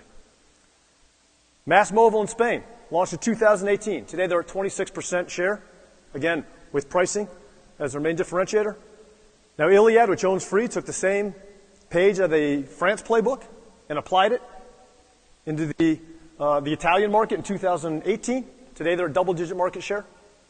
And then Rakuten, which we talked about earlier, launched in 2019. They're 2.7% market share today. Okay? Boost currently is at 2.6% market share, right? With 12% of prepaid, it's focused on prepaid. But we're not starting from zero. We already have share akin to Rakuten. So that's a good starting point. If we go ahead and kind of look at where we're going, right? This is 319 million subs in the U.S. today. This is actually sourced from our friend Walt over at Lightshed.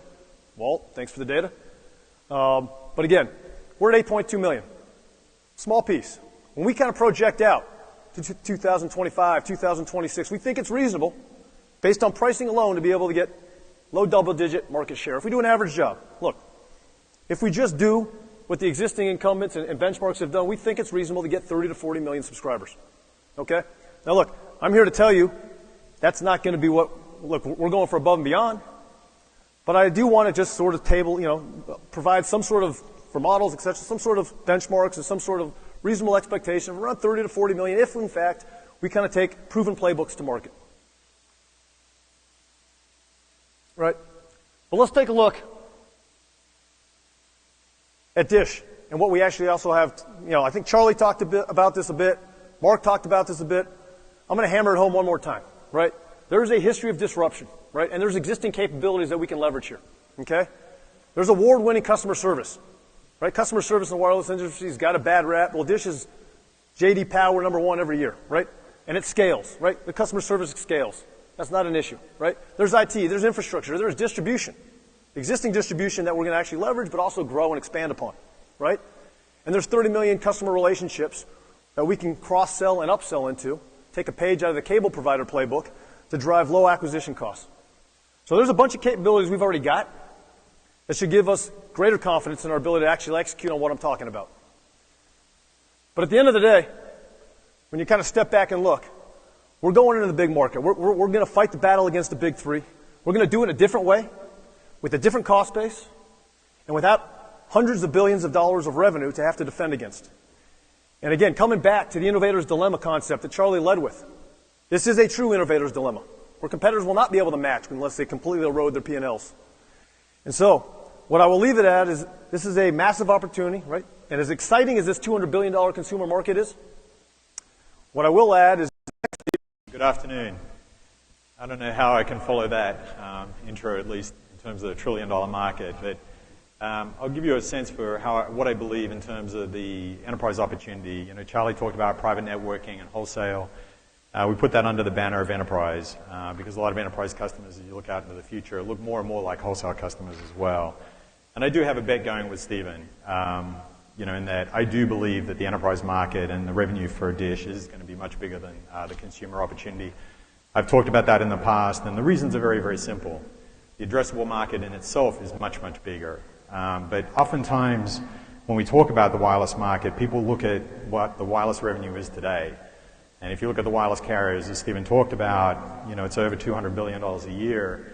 About 40% of that is actually coming from business lines. So people look at the sort of the size of the market and say, okay, given its sort of number of business lines, postpaid plans, smartphones, 40% of $200 billion, it's a pretty big market. But we think that's undersizing what the overall market opportunity is, because if you look at what the wireless carriers capture today, it's a relatively small share of the total spend within the enterprise market. And we believe, especially with the platform that Mark talked about, is that we can capture more than our fair share of that market, because it is a much, much bigger market than selling smartphones and just net add postpaid plans. And why do we think that's possible? Because we give our customers, and particularly the CIOs, control over their network.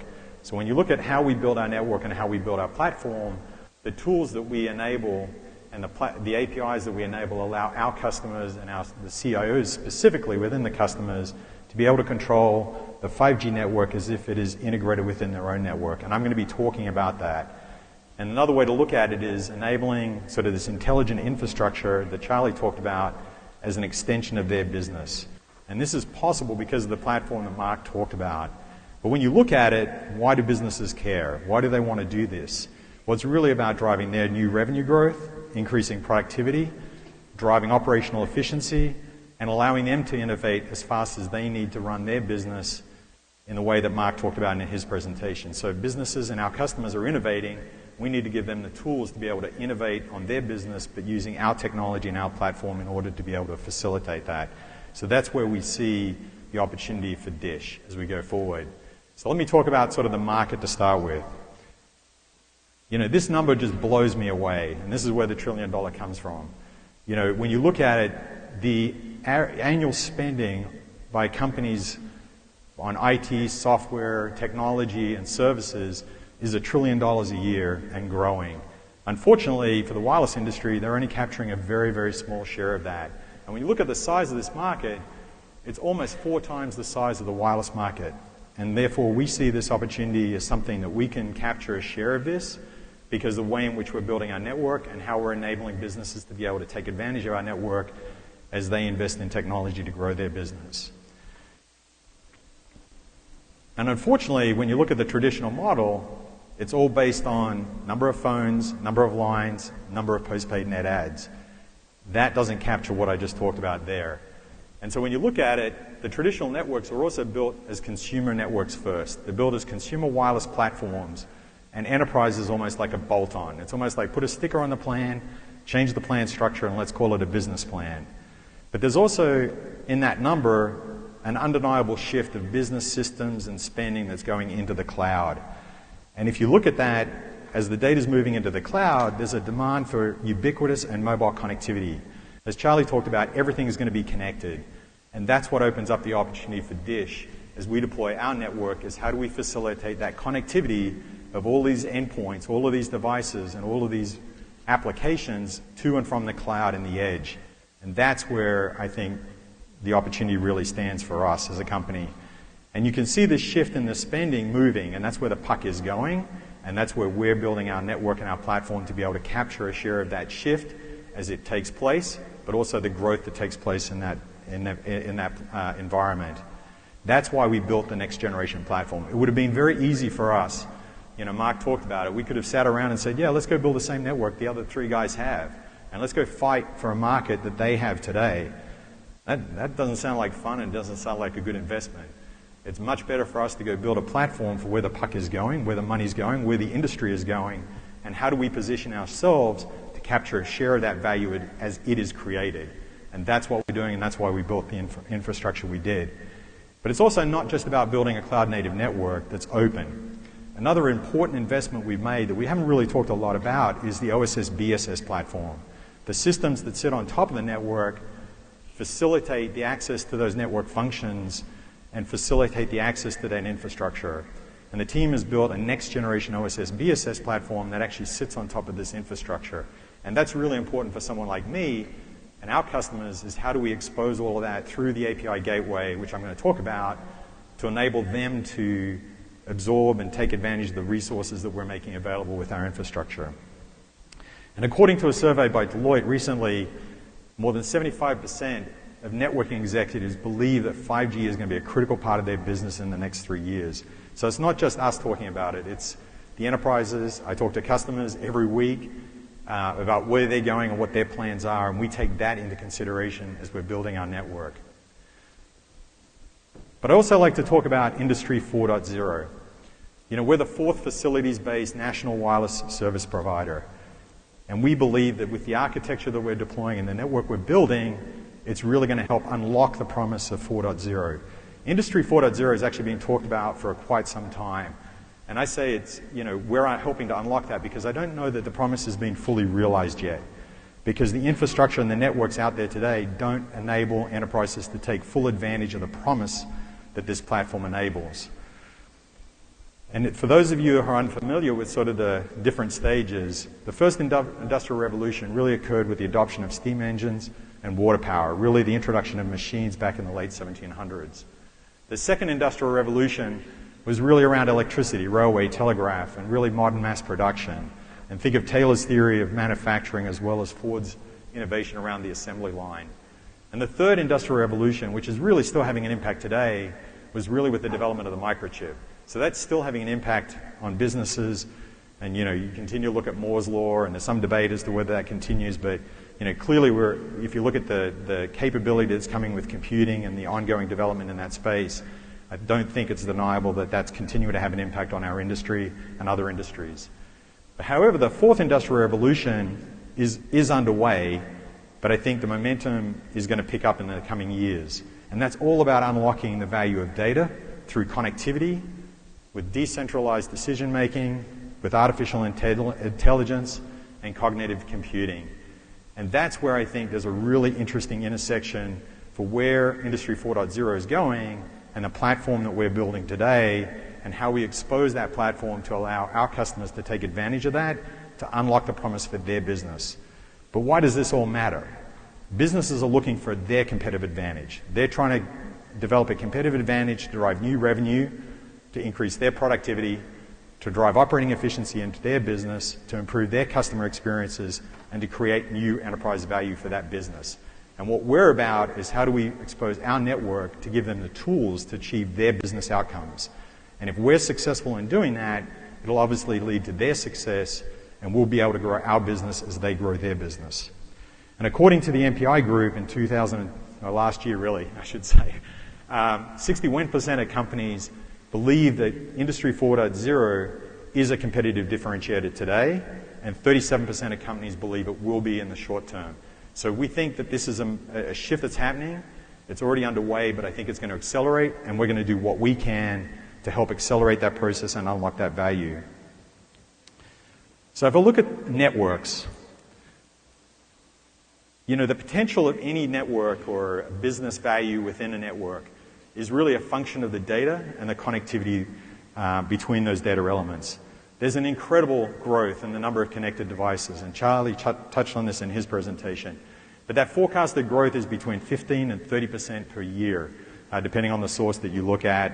But that's clearly much faster than smartphone growth in the US. And the volume of that data is growing, both at the edge as well as within the core and within the capabilities of every device to generate data. So when you look at that, with each device connected to a network, what you're finding is that the amount of network traffic is doubling every year, and that continues to grow. Now, the ability to process that data becomes really, really important. If you look at the exponential growth in that data, it's how do you process that data? There's a lot of data that doesn't really impact the decisions that you might otherwise make. So processing that data, converting that into information is absolutely critical. And once the data is processed, either at the edge or the core or within the cloud, decisions can be made in response to the information that's contained within that data. And as we look at what we can do to support that decentralized processing of this data in leading to faster decisions, better decisions that a business can make about their operating margins and their operating efficiency, as well as connecting all of those devices, this is where we believe that private 5G networks have a very, very important role to play. And that's only one aspect of the opportunity that we see, and one that I'm going to talk about. But when we look at private 5G networks, it's about bringing a solution to an industry problem. This isn't about a technology looking for a problem to solve. This is more about we see the problem, we understand what that is, and how do we bring a solution to solve that issue and that problem, but also enable our customers to be able to leverage that as if it is an extension of their network. So if you look at sort of private 5G networks, one thing to look at is the number of connected devices today. And what I find interesting is when I look at this is only 12% of connected devices are actually over cellular networks today. And if you look at that, here in the US there's over 1 billion connected devices. So only a small portion of that is actually connected to a cellular network. The vast majority of those are actually connected through short range or unlicensed or other technologies, Wi-Fi, within the enterprise or within the business. So the bulk of the opportunity really is then that sort of local area network. And we think that that's where private 5G has an opportunity. But this growth rate, as I said earlier, is actually between 15 and 30% per year. And so this number is going to continue to grow. We think there's a real opportunity for us with these networks that we're deploying to capture a share of the 75% as in addition to the 12%. And then when you look at sort of the wide area, it speaks to an opportunity even around satellite. And Charlie talked a little bit about satellite, but there's a lot of areas of this country that do not have very good coverage or connectivity. And satellite still has a very important role to play, especially in remote areas and some of the most interesting use cases and applications that we see. And I'm going to touch on some of the use cases that we're working on, but satellite actually is a very important part of the solution that we're putting forward to our enterprise customers. And what's interesting about the 75%, it's really around using unlicensed spectrum. And what's interesting there is it's okay in terms of best effort. It meets the needs of the business today. But when you start talking about mission critical, industrial capability, the security of the endpoints, the ability to be able to manage those endpoints, that's where a licensed solution and a licensed spectrum solution is becoming much more appealing in those environments where there's a much more business critical function that needs to be performed within those networks. And then a recent Deloitte survey of networking executives highlights that there's really 3 areas that are really important. One I've already touched on, which is security. The security of these networks is absolutely paramount. The scalability of those networks, so we have to have the ability to scale them economically and cost effectively, especially when you look at sort of the growth curve and number of connected devices. And then interoperability is very, very important as well. We're not going to go in and replace every modem and every device and every endpoint, but there's also a role for integration of those legacy technologies into these platforms as we go forward. And that's actually part of the solution that we bring to the market with our private 5G offering as well. The other thing which is actually interesting in the approach that we're taking, and I'm going to touch on this a little bit more, is we take what we call sort of an enterprise out approach. And by that I mean is we're building a network that's really built for the enterprise customer. It's built for the CIO. It allows them to control the network. It gives them the ability to extend the services to their customers and their employees from their cloud. So rather than sort of a carrier in over the top and let us take that network and that data and bring it into our network, it's very much about us building a network into their environment, allowing them to integrate that platform into their systems, and allowing them to control the extension of those services out beyond that environment. And that's a very, very important distinction when you look at what we're doing relative to our competitors in this market space as well. Speaking of our competitors, AT&T has forecast this, and many of you have seen this in their presentation, but they're saying that connected factories alone in 2026 is about a $20 billion market. Verizon is saying that by 2025, the private 5G market with MEC, with services, they believe that their addressable market is about $30 billion. We actually believe these estimates are somewhat conservative. It's very much a traditional approach to predicting what the market is and sizing what the market looks like from an organic perspective as you go forward. But when we look at the total market and we look at sort of the spend that's going on and what businesses are investing in today in terms of software and technology, we believe that this market can be much, much bigger than that. And in fact, there's another forecast that Omdia put out which looks at the enterprise edge services market in 26 as being greater than $80 billion. Now, one of the challenges, and you guys deal with this all the time, is, okay, are we comparing apples to apples? And right now, there's not a lot of consensus around how you size different parts of this market. But I would contend that as we build this platform, there are revenue streams that we're able to take advantage of or spending that comes in from the enterprise that allows us to be able to capture a greater share of what that spend is going forward with the infrastructure that we're putting in place. But all of this being said, the pitch to close sales process with any enterprise customer is longer. It takes time, but what's really good about this space, and you guys know this in all your models, the churn is very, very low, the margins are attractive, they're generally CapEx light, and if you are making the investment from a CapEx perspective, they're success-based investment. And so that's why we see this market as very, very attractive for us. And that's why we built the platform we built today. And then I often get asked about a sales force. Hey, Stephen, you're running this business. Go recruit every sales guy you can in the country because that's what it's going to take to go get these customers. That's what our competitors do. But we're not building a national direct sales force. There are a lot of companies that have been very, very successful in this enterprise space without having to go and just staff up and build these national direct sales forces. There are already sales forces out there. There are already partners out there that are talking to our customers every day. And we're actually working very closely with a lot of systems integrators who are working with our customers, who are working with us to integrate our platform into their systems. We're also working with channel partners, and we're also working with our strategic technology partners, many of whom are actually partners on our network. And I'm just going to name a couple, and that's Cisco and Dell, because we've already made announcements about deals that we're doing with them, with other customers. But a lot of the technology partners we have within the core of the network that Mark talked about are our partners as we take our products and our services and our platform to their markets. And you can imagine as you look down that list, a lot of those software partners that we have actually have enterprise relationships, and those customers are looking at how they integrate 5G and our platform into their business. So it's not just about the market. What is our advantage? What do we bring that's different, aside from the approach and the platform we're building? You know, Dave talked about the layered cake, or really the wedding cake, or the layered approach that we take to how we use Spectrum in the macro network. And many of you guys know that I'm a former Sprint guy, so we talked about the layer cake all the time back when I was there. But this layer cake's been around a long time. But we take a similar approach in the enterprise, although think of this as a 4-layered cake. And there's 4 layers to the Spectrum and the way we look at this network as we deploy it within the enterprise space. The first layer is unlicensed Spectrum, and that's Wi-Fi. It's dominant, it's out there, it's very good, and it serves a business need. But what's interesting about Wi-Fi, and what's actually very attractive to it, if I'm the CEO of a company or a CTO or whatever, I control it. It's my network, it's my data, it's my infrastructure, and I can manage that. What's interesting in the approach that we're taking is we allow that enterprise to be able to access CBRS and other licensed Spectrum and integrate it into their business and have control over the assets and the network and the traffic within that network using licensed Spectrum.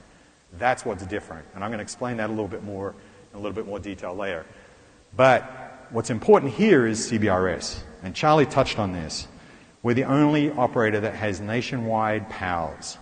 And for an enterprise customer that's doing business anywhere in the country, regardless of whether it's in remote areas, whether it's in urban areas, regardless of where you are in the geography of the country, we are able to make PALs available. But we also have Spectrum in the C-band, or the 345 gigahertz band, and that happens to be adjacent.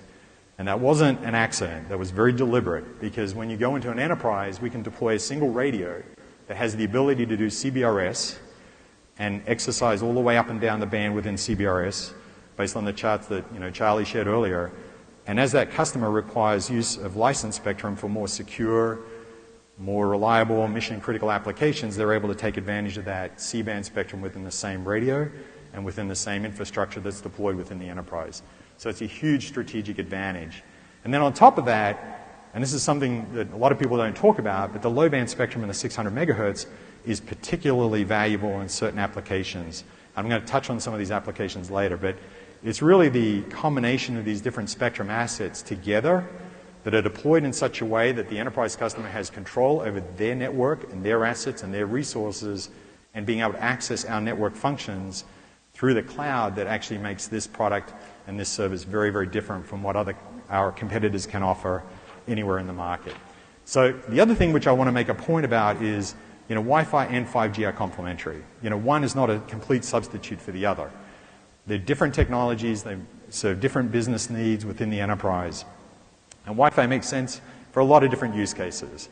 But when you're starting to talk about mission-critical, secure, highly reliable, high-mobility applications that require that reliable access anywhere within the operation, then licensed Spectrum is really the only option. And a combination of that licensed Spectrum is critical. It's also important, and sometimes I think we get lost in the industry on this, is 5G is actually intrinsically more secure than 4G, 3G certainly, and Wi-Fi. And that's a really important consideration. And some of the use cases and some of the customers we're working with, they will not run their services over 4G. They have to be over 5G because of the intrinsic security that exists within 5G. And that's very, very important. And it's important because the security goes all the way down to the radio interface. And you can imagine kind of where that becomes very important for certain customers. So the other thing that I like to talk about is sort of how we look at customer-defined networks. There's a sort of a traditional approach that carriers take when they're selling services, and I touched on this earlier. It's really taking consumer plans, slapping on a sticker, calling it an enterprise plan, and giving it a different rate plan. That's generally how most enterprise sales are done. But what's also interesting, and Mark touched on this as well, is when you start looking at, what's really going on underneath that. The carriers control the traffic policy and the priority. So when you read the fine print, the carriers are actually shaping the traffic based on their own internal network management policies. And if you consider the quality of service, as Mark said, it's only best effort. So if you're trying to run enterprise applications, mission-critical applications, you're looking for certain latency criteria, best effort doesn't really kind of cut it. It's worse than that. If you read the fine print, and you all have it, all the carriers do the same thing. If the network is under congestion or under certain load, they have the ability to modify and adjust the prioritization of that traffic. And so, you'll find it happening. It happens all the time. You'll get deprioritized, then you'll see the speeds up and down, and they'll move around, and latency varies. But that's the carriers protecting their network from their customers. And we just don't think that model works when you go into the enterprise space. And there's simply no concept of an SLA. The security within those networks in the traditional model is also controlled by the carrier. The SIM cards, Stephen talked about the eSIM and the eSIM capability. There's certainly a lot of technical capability there, but there's a lot of friction in that process. And the friction is not accidental. And so the SIM cards and the numbers and the way they're allocated and the IMSIs and how they're distributed are controlled and managed by the traditional carriers. And frankly, most of the devices are still locked to the carrier networks, unless you actually deliberately go out of your way to get the devices unlocked. So even in the enterprise space, it feels a lot like a consumer product, just with a little coat of paint that's slapped on the outside. So rather than sort of a carrier-controlled network and services, what we're building, and Mark talked about this, is really a platform that enables our customers to control those aspects of the service. And our platform is beyond just the cloud, it's also the OSS BSS layer, because that's a really important aspect when you start looking at the network functions.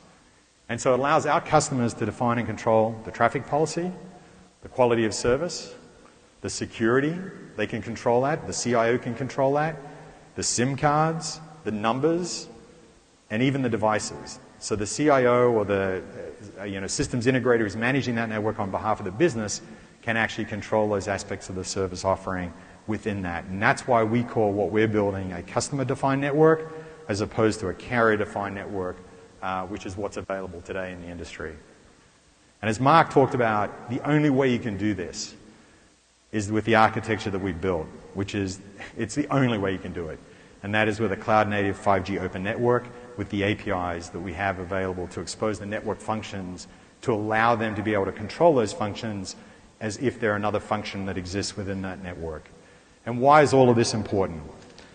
At the end of the day, it's about our customers creating enterprise value for their business, driving new revenue streams, enabling them to capture new revenue streams, serving their customers and increasing their operating efficiency.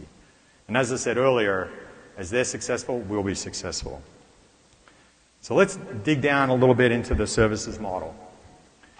So when I look at sort of the private 5G network, it's not sort of just a network that we're building. There are services within this model that expose network functions, and each of these can be integrated through the systems by the systems integrator into the business applications, the enterprise systems, and even their automation tools. And our focus has been enabling the enterprise to integrate this intelligent infrastructure into their business. And we think of this as sort of the CIO's dream. It's really a model in which is more familiar to the IT world, where the resources, the costs, and the assets can be managed, the performance can be predictable, it's controllable, and at the end of the day, they can track and move the assets, including their data, where they choose and how they choose to do so, between their cloud, our cloud, or any other combination of cloud providers. And this allows the business to focus on what they need to do.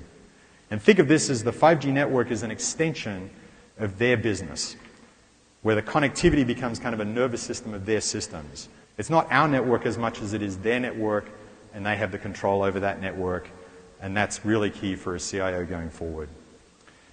And I highlighted this earlier, but one of the attractive things about Wi-Fi if you're a CIO is you control it. But the wireline networks are the same way. They've been that way for a long time. You can get SLAs on fiber, you can control and build your own infrastructure, but that is not available today with 4G and non-standalone 5G networks, as Mark talked about, those networks are controlled by the carriers. They're managed by the carriers, and that level of control and that level of service exposure is just not there. Now, we enable that through this API gateway, and Mark touched on it a little bit. He drilled down on some of the functions that we expose through that API gateway. But this is sort of a services menu. And when you look at the services menu, it could be either our cloud functions, or it could be a cloud platform that the enterprise has. It could be their devices, or it could be our devices. And think of this as sort of what we're providing as the glue that brings that together between the device and the cloud. And each of these functions, and this is a non-exhaustive list as you can imagine, is basically a set of resources that the enterprise can access through the API gateway. And you can take these services together as a bundle, or they can be taken a la carte. You can choose to have us provide that service, or it can be provided by somebody else. And so what's interesting in this, and this is the challenge, I think, building a financial model, is what does this really look like? It's easy to model smartphones, lines, and ARPU, and churn. That's easy. This model is about a transaction.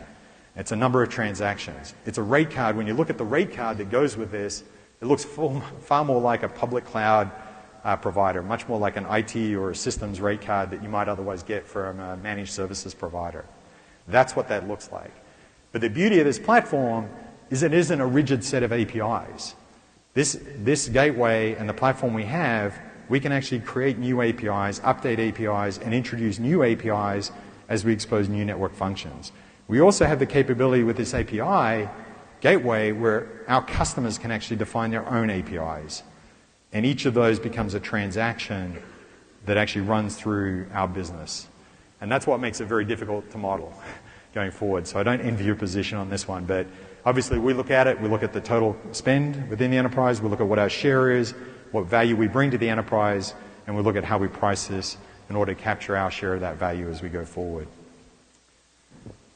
So let me go to the next one, because I get a lot of questions around this. What does a private 5G revenue model look like when you take all of that into account? So at its basic level, and this is just basic, the easiest thing we could do is spectrum leasing. You know, think of this as an agreement where we make a PAL available to the enterprise. We restrict the use of that PAL or that spectrum within that geographic area. And the customers are deploying their own system, you know, their own CBRS. You know, it could be a combination of CBRS Wi-Fi within that environment. And this is really a customer-managed private network. It's their infrastructure. It's CapEx light. They're simply leasing the spectrum and using the spectrum. But when we do this, what's interesting is we end up actually providing professional services.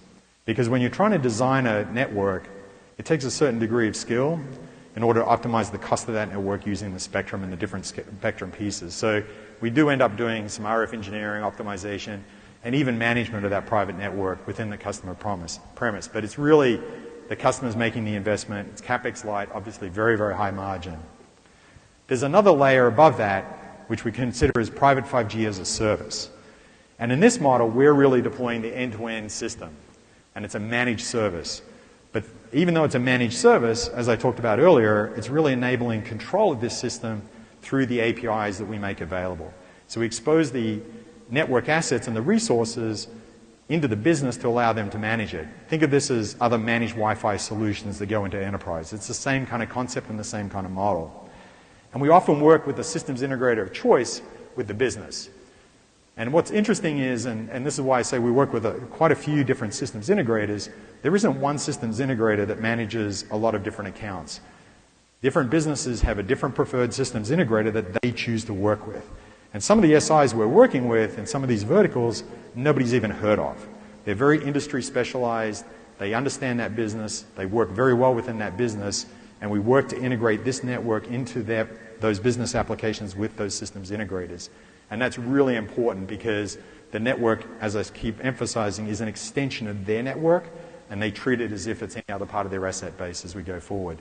The nice thing about that is even these private 5G networks as a service are still success-based investments.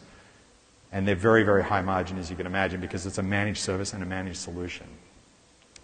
There's also another layer which we put on top, and this includes sort of the extension with network slicing. And with respect to this, consider this as sort of private 5G as a service plus. This is where we take sort of the enterprise out model And we extend those services across a wide area. And we can extend that through the voice, the data, whatever services are required for the enterprise. And we can do this with end-to-end slices. You know, Mark and I talk a lot about sort of what we can do with this network, and he touched on it a little bit with the drones and the trucking and the video. You know, our competitors can't do this. They talk about it, they think they can do it, they can slap some paint on it and call it whatever they want. But the ability to deliver an SLA all the way down through the radio interface, 2 applications, 2 different services for the enterprises can only be done with the network that we built. And that's really, really important. And it's really about taking the enterprise business and extending that. They control the services, they control the applications, they control the security, and they extend that to their customers and their employees, and they treat our network almost like a virtual private national network for their customers and their employees as they go forward. And that is really, really exciting when you get to that layer in terms of the service set and capability. But today, obviously, we're limited by the footprint that we're building. We continue to expand that, as Dave talked about in his presentation. You know, we're focusing on where the investment makes the most sense, and then we're looking at building out our footprint further and further as we go. But what's also important is, as we do this, it's how do we, you know, maybe perhaps step down, but we have to also provide ubiquity of coverage elsewhere, and that's where some of the other solutions we're working on actually become very, very important. And while I've shown 3 here, you can imagine that there's actually a continuum of capabilities here. So even though I've focused on 3 different models, you can imagine there's sort of grades of, or shades of gray between them, and there's different SLAs that we can put in place in each of these models as we go forward. But this isn't just theory. We're actually actively working on a number of projects within each of these models with our partners in different industry verticals today. And so let me start with one, because at the end of the day, talk's cheap, and we like to walk the talk. And so this is just one example where we're doing a neutral host system with Cisco, Internet 2, and Duke University. This is something we announced recently. What's interesting about this is it's a neutral host network using CBRS spectrum. It's being deployed on the campus, and it's controlled by the university. And the purpose of this network, which is interesting, is it's a private network, but the objective of the network is to improve the quality of the coverage for the students as well as the staff within the campus. You would think each of the carriers would be motivated to build out the coverage and the quality of coverage and provide the capacity that was needed given the population within that environment. And frankly, the university is frustrated by that and looking to build their own private network to be able to facilitate that. And so we're working with them on that. We're obviously working with them on the spectrum and some other services that we're working with them on, but it's how do we build that platform and integrate it with as many public networks as possible. And this is a very good example of a CapEx-light solution in partnership with someone who has a very vested interest in improving the quality and the capacity of their students, their population, who they see as their customers, as well as the staff on that campus. An alternative approach would have been, or could be, that each carrier goes in and deploys their own network of small cells, maybe a carrier-controlled DAS or a neutral host DAS. But these are very expensive solutions. They're difficult to upgrade, and they're controlled by the carriers, not the university. So the university has control over this network. And what's interesting is in the neutral host model, they can deploy this infrastructure, but because of CBRS and on the capabilities on certain devices, they can actually offer services to their student population as well as their staff within that environment. So they can deliver campus-based services that are restricted to the campus. They can also, through devices that have the capability, enable a second line through the eSIM. That may be a second line that's available or a number that's only available to students and staff while they're on the campus. And they obviously, with this private infrastructure, because it is somewhat, using licensed spectrum, they can actually move some of the more mission-critical applications and services onto that spectrum.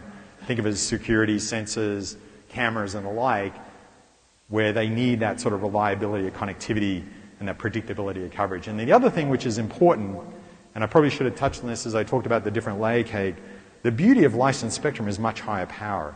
So when you start building these networks with a combination of unlicensed and licensed spectrum, you can actually build a much more cost-effective network that lowers the cost per gigabyte because of the breadth of the spectrum assets that you have and the way in which you deploy these networks. So the university is off and working on this, and it's a very exciting initiative to be part of, but it's also a real-world use case.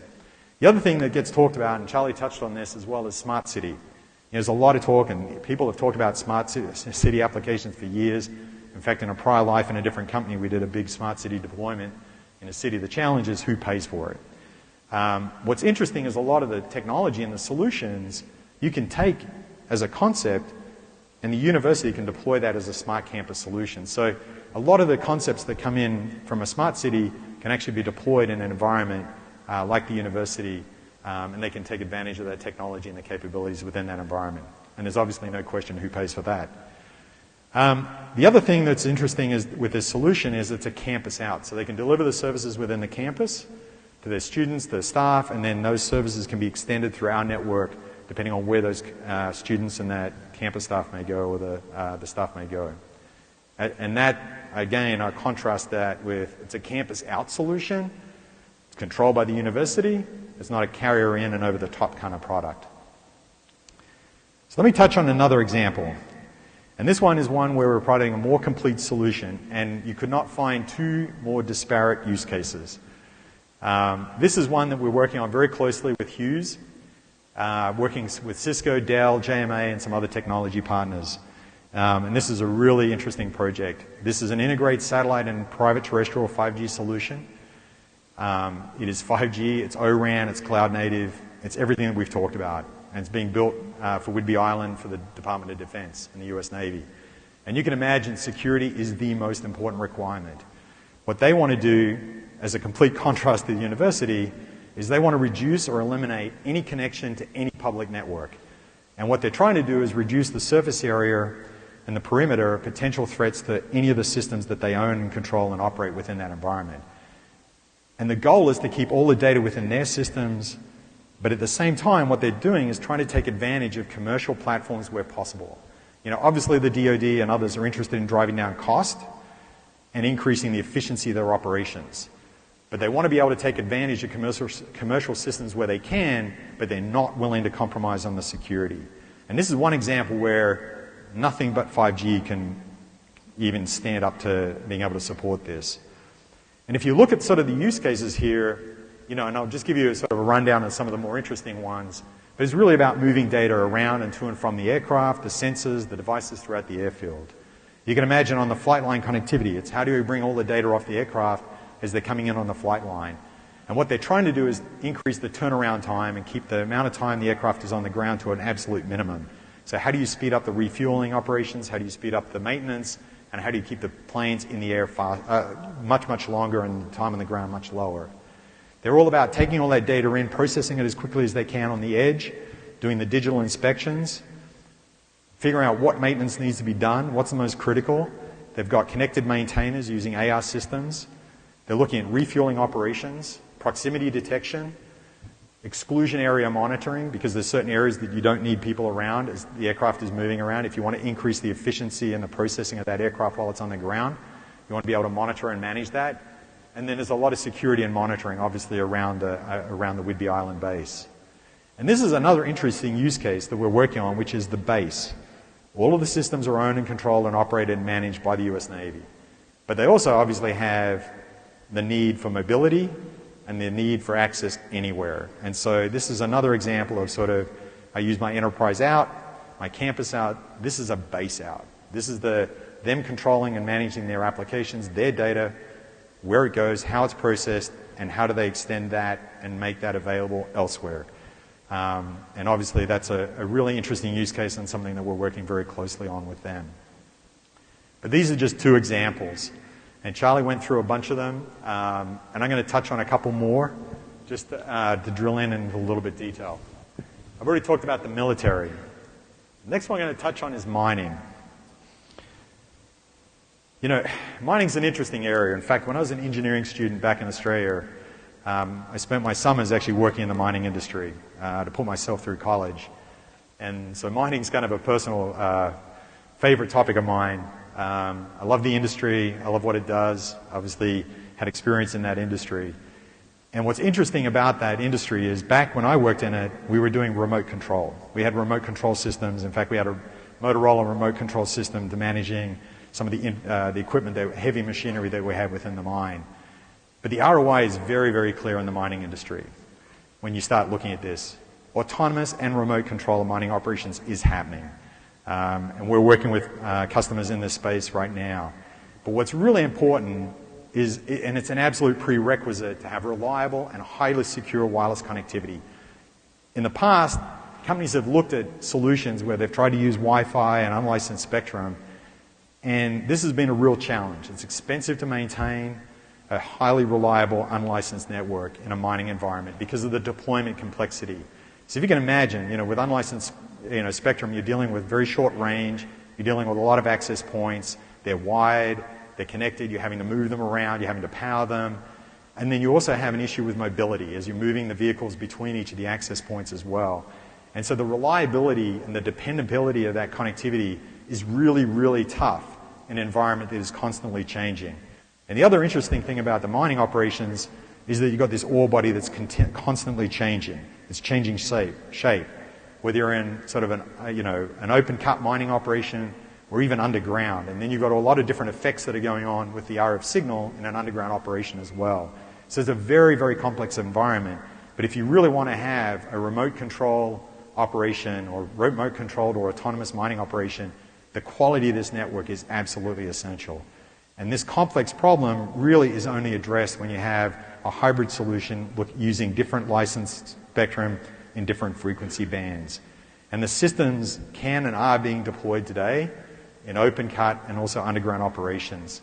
And then I touched on satellite earlier as well. Satellite and terrestrial connectivity is critical when you start looking at the reliability and mission critical services that are being delivered in these operations. And the interesting thing is, you might think, well, as a mining operation, I can just use satellite. The interesting thing with the satellite is, even in an open cut operation, it depends on what the look angle is. Depending on where you are in the pit, the look angle doesn't work. And depending on where the mining system or mining operation is, satellite isn't necessarily the right solution, but it's a good complement with a terrestrial solution. And if you're looking at trying to propagate and get coverage and reliability and multiple access points overlapping to ensure that there's never a point in time where that vehicle is not connected or that system is not connected to the overall operations is very, very key. And so as much as we talk about the heavy equipment, there's also all the asset tracking, the environmental monitoring, the proximity detection for the safety of the mining employees that are in the mine. And then you've also got exclusion zones that are very, very important in a mining operation as well. And they're dynamic and they change. And so when you look at the mining industry, there's a very, very clear return on investment. And these are some of the more interesting use cases that we're working on. One, they're driving higher revenue, more efficient yield out of the mining operation, and much higher operating efficiency. The next one on agriculture, and again, I'll go back to my past. I grew up in farming. When I was a kid in Australia, we actually had a farm, so this is one I'm also personally passionate about as well. I was actually involved in a project some time ago looking at how do we use smart irrigation to reduce the water consumption that's required in order to achieve the same effective yield per acre. In this case, we looked at soybean and corn. And so when you do this, and it's really, it's not rocket science at all. It's really taking very simple technology, simple control, managing the irrigation system, the valves, the pumps, and the moisture sensors that are distributed throughout the field, and looking at how do you optimize the irrigation to minimize the water consumption while maximizing the growth rate and the yield per acre. And this is one where, I was part of, and we saw a 30 to 50% reduction in the water consumption and still achieve the same effective yield per acre. And that's where I personally became very convinced that Industry 4.0, it's just not a term. It's more than just a term. It really can have a very, very big impact in terms of the differentiation, the cost, and the efficiency of a business. And that was already an industrial farming operation, which was already very, very efficient. So to be able to push that amount of efficiency out of the water use was incredible. And then a recent survey by CTIA, 79% of agricultural professionals say that they would use 5G if it was available to improve agricultural efficiency. So the demand is there, the potential is there, and the ROI is significant. But they're not the only use cases we're working on. These are a number of the other verticals we're actively working on. Obviously, education, because of what's happened over the last couple of years, is an important segment. Hospitality is another area, and those of you who are familiar with the Dish business, we already have a lot of relationships with hotels and different venues and resorts where we're actually providing the video services. So we're working with our partners in that space at how do we improve the guest experience and the hotel experience for those guests as we go beyond the video and offer other services within that environment.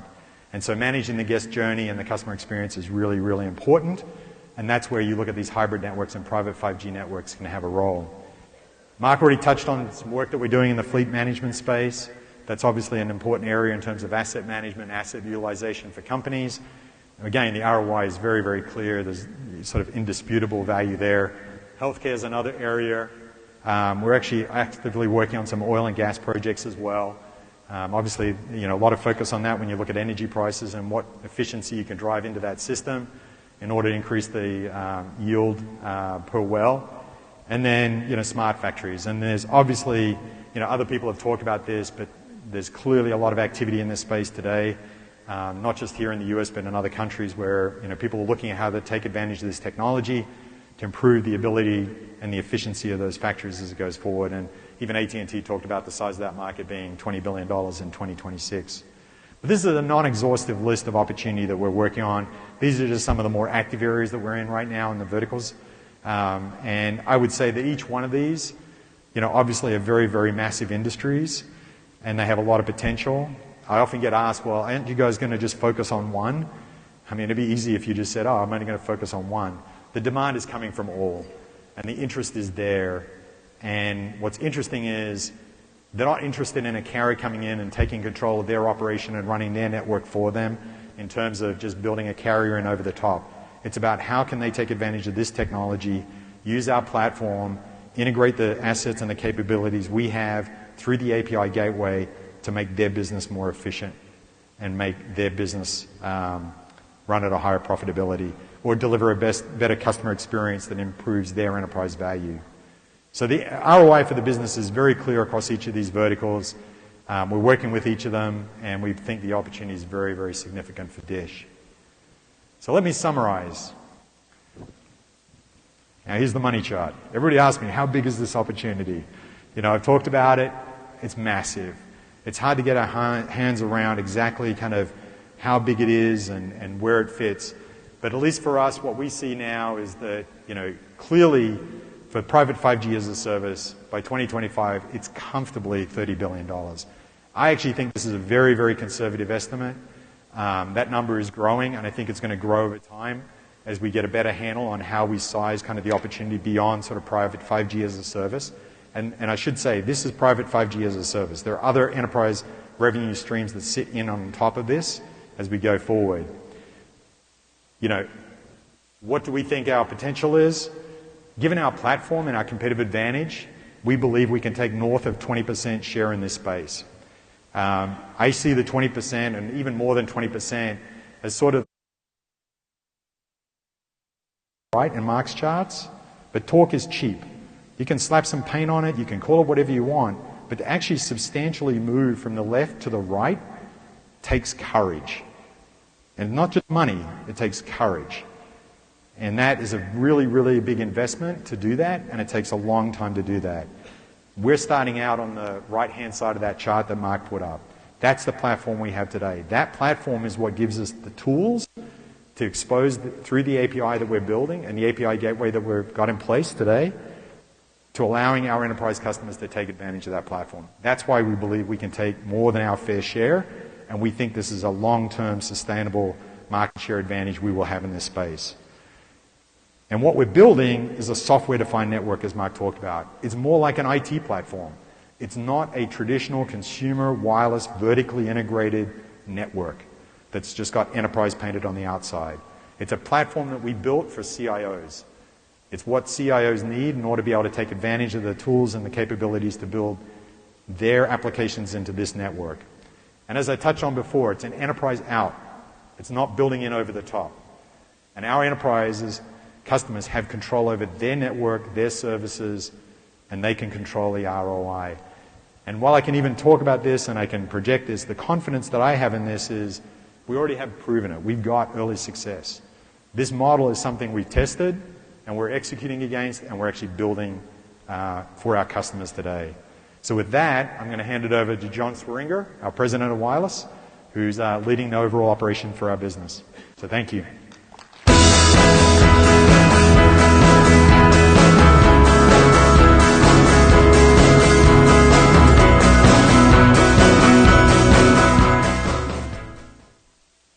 Thanks, Stephen, and it's exciting to be here with all of you today to talk about our exciting future at DISH. For me, in my 14 years with the company, I can't recall a more exciting time or a more crucial time, because right now we're in the process of taking steps to unleash a decade of value creation in wireless. You heard from Charlie earlier, we're through the crux. These big projects are hard. You heard from Stephen just now, they take courage, and we're ready to go. This team is pumped, and we've got an exciting future ahead of us. And we're starting to take meaningful steps now to demonstrate that to the market. Let's take a look at one. So we launched Project Genesis here in Las Vegas last week. There were a lot of questions about what Project Genesis is. Let's talk about that for a minute. Project Genesis is our first commercial implementation of our cloud-native smart 5G network. It works, it's up and running. You heard about the architecture, you heard about the cost profile, you heard about the flexibility we'll have, and it's here now.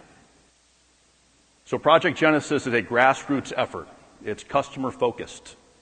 It's based on real-time data and feedback from our users. They're delivering us feedback every day on what's working, what's not. We reward them with great rewards like NFTs, level up status, and other things to engage further with what we're doing. So that as we transition Project Genesis to full retail operations with the type of competitive offers that Stephen Stokel's talked about, we've got a network that can compete on day one.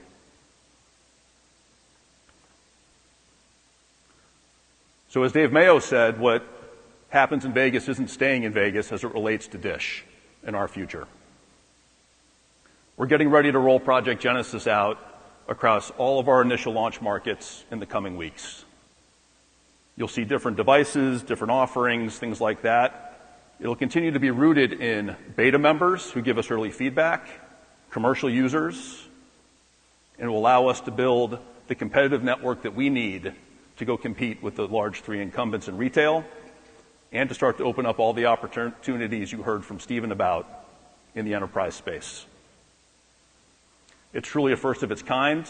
It operates differently than any other network that's been seen before anywhere in the world, and it was built right here at DISH.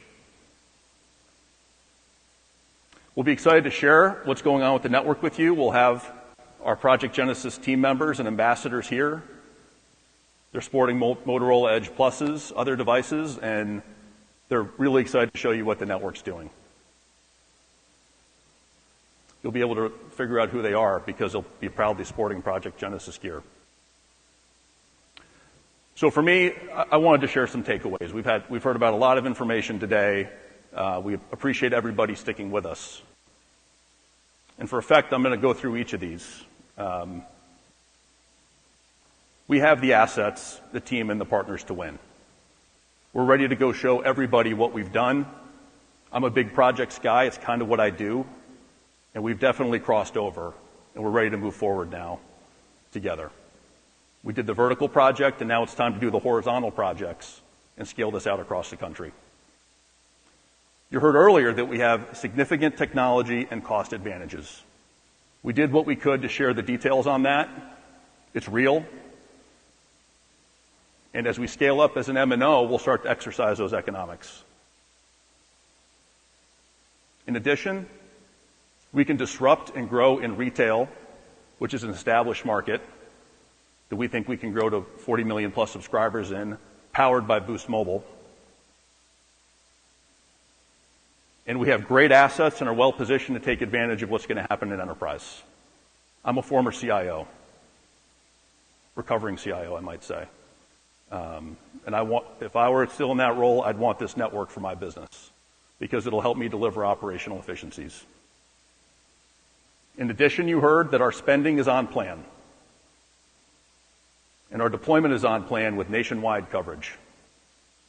And it works. We're through that crux. But you also heard that it's just the beginning of the race. Based upon all the things you heard from Mark, we have incredible opportunities to continue to improve the network quickly. Rapid deployments, automation, scaling up and down, unique slices for customers based upon their needs. There's a lot of great work that is still in front of us here, and this team's excited to get to it. So, you combine all of that with Dish's capabilities, and we have a new entrant in wireless that can be disruptive. We have a disciplined management team to see us this week, and they're excited and ready to go. So it really just comes down to disciplined execution now. Disciplined execution to unleash a decade of value creation that you heard about earlier today. Let's just cover again a few of the key takeaways.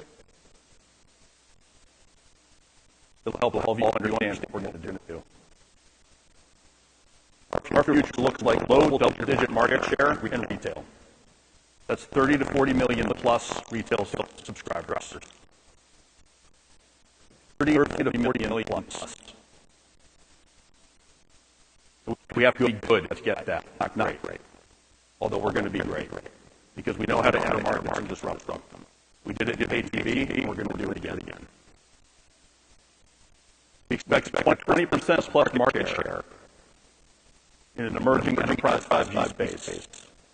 Let's face it, we don't really even know how big it is yet, but it's going to be huge. For us, that looks like 30 billion plus market. And based upon what we've done, it'd be malpractice for us. It's important to be curious. That's a very important part of our culture. And we went about putting together what's needed to go and compete with this network in this market. And as we said, it's something that the rest of the world doesn't have. We expect it to become the envy of the rest of the world, and we'll be damn hard to catch. Like I said, the team's ready to roll. The network's up and running. More markets are coming. And at Dish, our best days are definitely ahead of us. So with that, we're going to transition to a Q&A portion of our program. I appreciate everybody sticking with us. There's been a lot of information shared today. For those of you who have questions, obviously, we'll be out at the cocktail reception later. But if you'll bear with us for a minute, I'm going to invite Charlie, Eric, Mark, and Stephen back up on stage. They're going to bring us up some chairs for us, and then we'll get into the Q&A portion. Thank you very much, everybody. I appreciate it.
Ladies and gentlemen, please remain in your seats. We're going to get started in just a few moments while we prepare for our Q&A session. Thank you.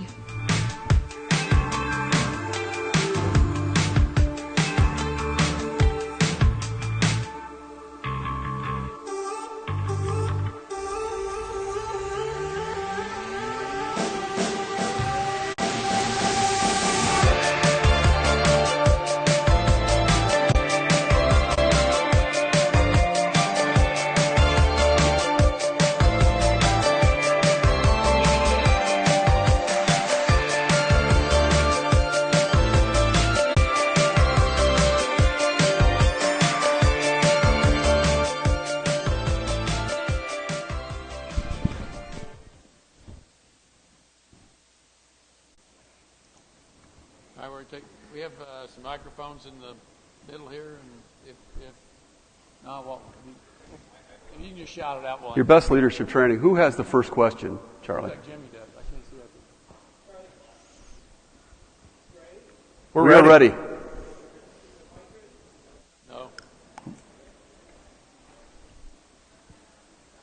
Okay, I'll yell it real loud. Charlie, you know Corey, he's driving down the Pacific Coast Highway during the week, and he calls me on his cell phone, and I lose a lot of words. I lose a big chunk when he's driving through Malibu. And it's the old Verizon advertisement. Can you hear me now? The existing cell structure, the infrastructure, it just doesn't work very well. It's a mediocre service for where we are right now in this country. And I'm wondering, your new architecture, is it going to get rid of, can you hear me now? Okay, the question was, Jimmy's son is, example, was driving down the Pacific Coast Highway.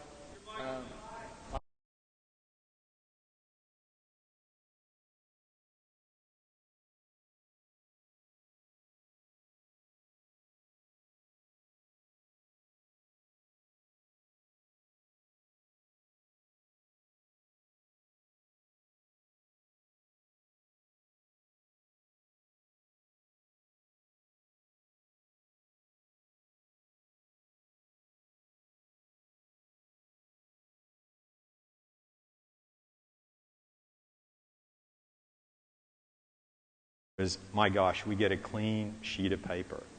To build a network today that has never been done before, we get to design it with a combination of low band, mid band, and even sort of, it's funny to me when I still think 3.5 is mid band, but when you look at sort of each of those bands and say, I can now optimize the grid for the quality of the handover and the performance based on all the spectrum we have available, and how do I do that in the most efficient way possible? And so while I can't promise you that we will never have a drop call, the way in which we've designed the network is with a view to optimize every asset that we have to minimize the occurrence of that. And Mark talked about it as well within terms of the RIC and what we can do with the scheduling algorithm and what we can do to manage and optimize that performance. And if you think about the data that we have in the network, you know, one time somebody asked me, with all that data you have, why cannot you predict when a customer is going to drop and how do you prevent that customer from dropping? So we have the data, we have the infrastructure, we have the design to be able to leverage that in a way that the other carriers do not have it. That's my point.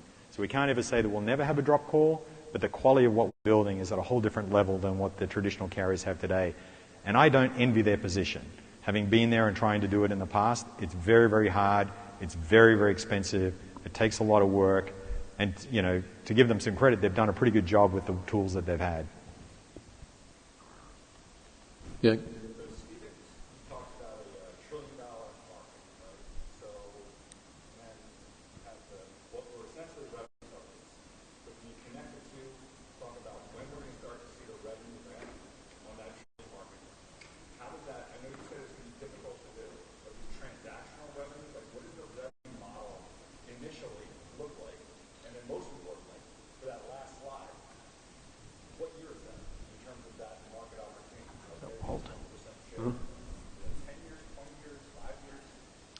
Yeah, it's a good question. You know, the market... Repeat the question. Oh, yeah. So if I look at sort of the market, when are we going to achieve... We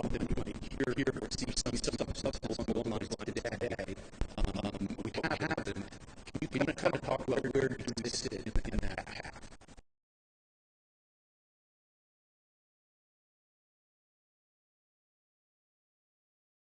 but that's how we're going to grow faster, and that's how we're going to be a bigger company. So I think that's a philosophy. It's worked for us and throughout the history of our company. So can we just carry that forward, Charlie? I remember when you came to New York to convince us that DirecTV and Dish made a lot of sense, you were wearing a suit and tie, and you said, I'm serious because I'm wearing a tie. So, but you sounded pretty serious today. No, what I said was, when I'm selling, I'm wearing a suit and tie. So I'm not selling today. I think we just put out there we haven't been the most communicative company out there because we've had our head down we wanted to get past the crux. We had to get to where we are today to start talking about what we're doing. You're going to hear more from us. We're going to be a little bit more open about what we're doing. We might even do a conference one of these days. I know a lot of you want us to have an IR staff. I think that's a good idea. So, we'll be talking a lot more about what we're doing. Yeah, there's a conference in June that might be perfect for you. But look, I think the question is, you talked a lot about lower costs. You just talked about having to share the economics with partners. So, in the end, does this mean we should look at margins that end up in the same place as the big three are right now? And then just time to break even, Charlie. Any thoughts or guidance for this audience would be great. I didn't hear the last part of the question. Time to break even. Time to what? Break even. Free cash flow. Oh, time to break even. Okay. Yeah, I think Steve. I think we can expect that we have lower margins initially than the incumbents. It's always a balance of where you price, so forth. But because we have a network that's got capacity, you can imagine that our margins, that we probably would be more aggressive in pricing to maintain market share. Our competitors will run the math. It won't make sense to necessarily reprice their whole base. That's why the fourth player always ends up in that low double digit. Should end up in a low double digit place. Obviously, the lower cost network could balance that out to some degree, and so margins could be a little bit better than you might expect. Break even for us. We're making money in wireless today, right? So we have capital expenditure to build a nest, but we took over Boost, which was hard to get. I don't know what the economics of Boost were because they ran on a contribution margin basis, but it's been. I thought we'd be lucky to break even the first year. It's been profitable. It's been profitable since we've had it. It would be more profitable when and if we get Department of Justice to move on what we're doing. So we'll just, again, I feel very comfortable as a company that we balance, that we're a good steward of capital. We think long term. We balance pricing and profit and loss with strategy. And there's we are one of the companies that doesn't have to go do something illogical so that Wall Street sees a number, right? And I can give you countless examples of companies that do stuff that I wouldn't do, right? I mean, I'll give you an example because the company doesn't exist anymore, Sprint. When we acquired Boost, they would move several 100,000 customers from prepaid to postpaid every quarter so that they could show Wall Street that they had postpaid growth. Right? They were just prepaid customers and they had high churn. They'd been postpaid, so they'd lost more money on them. So they could show Wall Street a short-term number, but they lost money doing it. We just wouldn't do that. Right? Now there was probably more strategy than that on their side. Maybe they were trying to sell the company. I mean, there may have been logic to what they were doing, but that's not the normal thing that we would do. We would just keep them on prepaid and save the money. So, but I see a lot of that, and if these guys start doing that, and if I'm around, they're not going to do it. Hey, Charlie or Mark, it's Chris Lytle over here. There's a company called over here. There's a company called tYellowDragon, which did some of the same things you guys are doing by abstracting the network elements out. and just trying to get at the margin structure of the enterprise business. If you look at, they were paying telco companies 25 to 30% of their margin, so maybe paying AWS 20%. So if I look at your business on the enterprise side, it feels like it should be an 80% gross margin business. Is that a fair kind of estimate as you scale up for that business? And then just beyond that, could you kind of go into the long-term maintenance CapEx of the business? You guys have obviously gone a light CapEx model. Where do you see maintenance CapEx for your network, over the next 5 to 10 years? Thanks. Yeah, I don't think I heard. Would you say Twilio? Just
within their companies, us included, that wouldn't leak out a bunch of profits from the wireless carriers.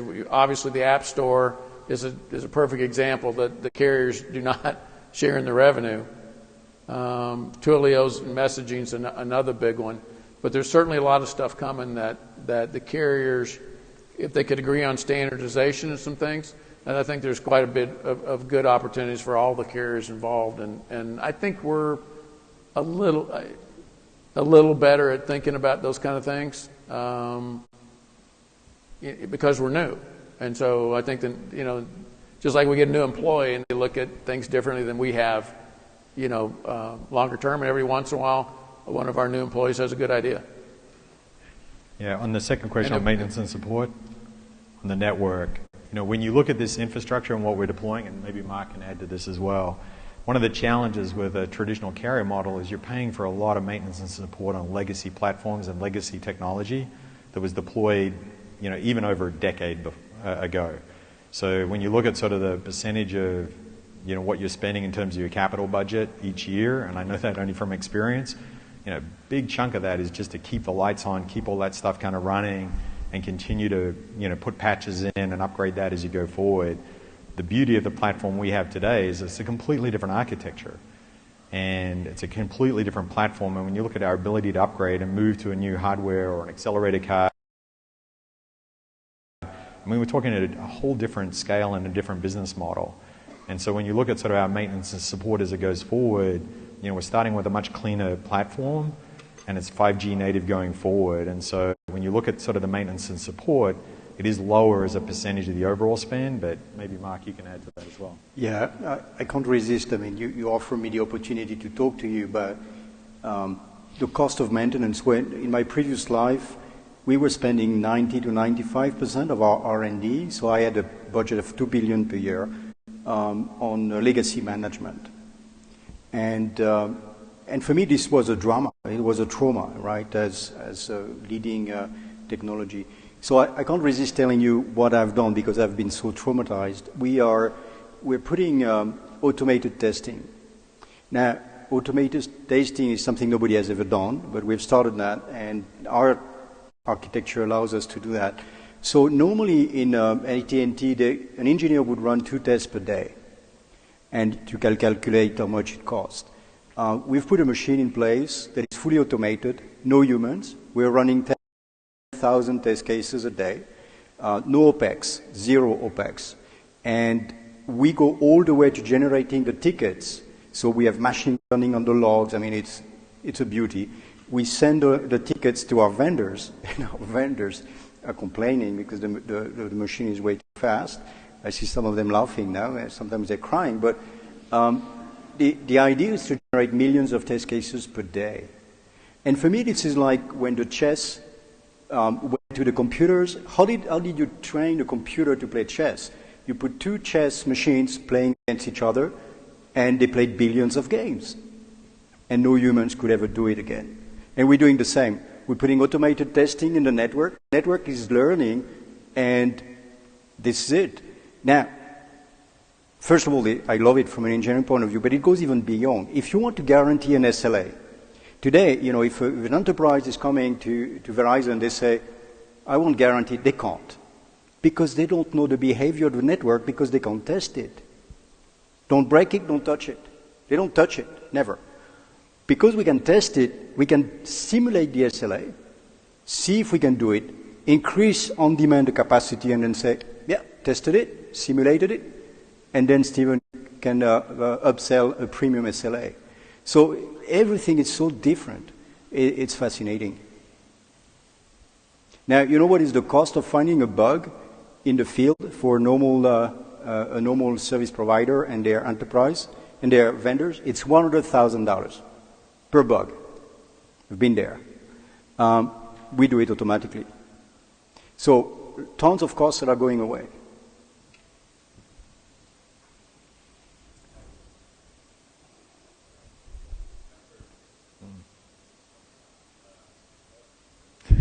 So Charlie, I guess there we go. That's better. Yep. Three questions. Two questions, if I could. Charlie, first for you.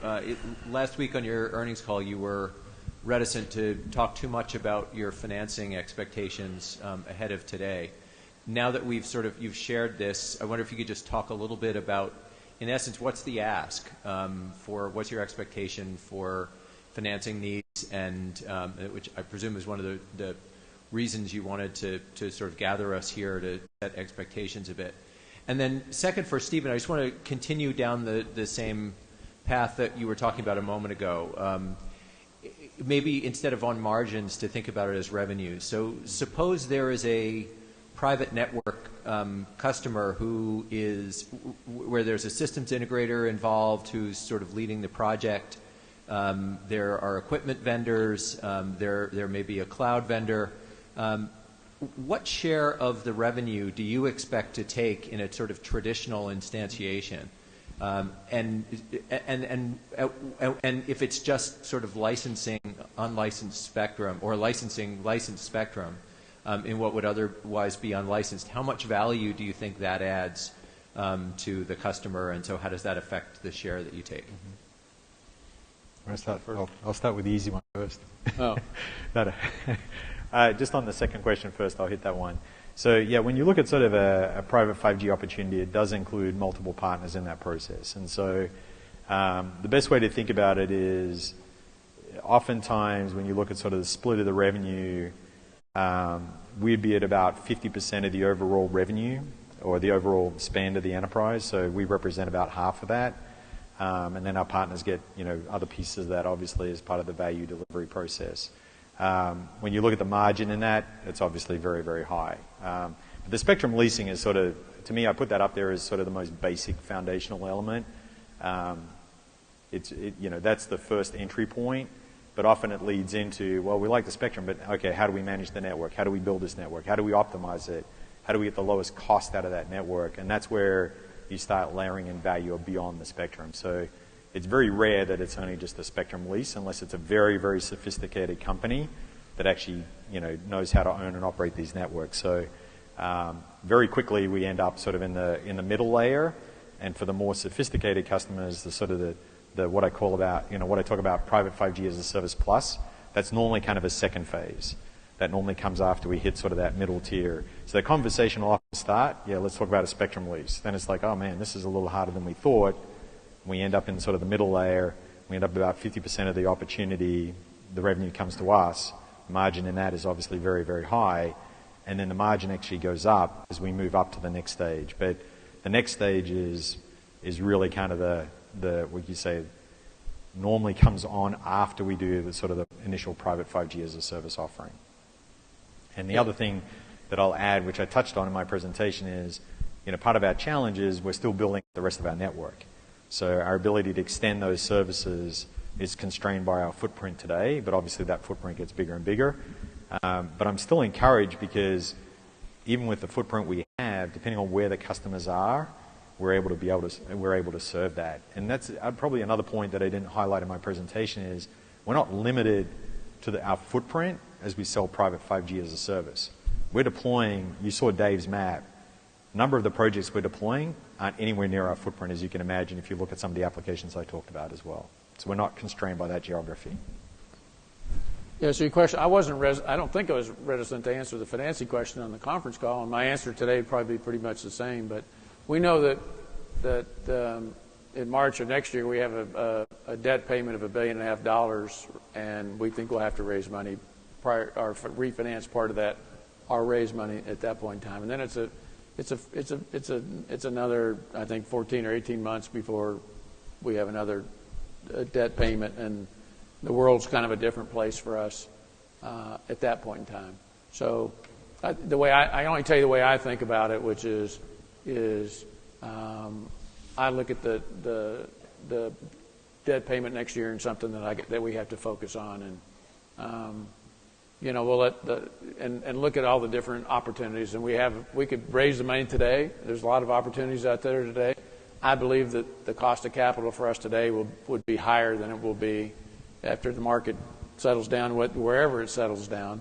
I think the volatility is not a good thing right now. So, but it's certainly something that we'll look at and make sure that we raise capital prior to that time.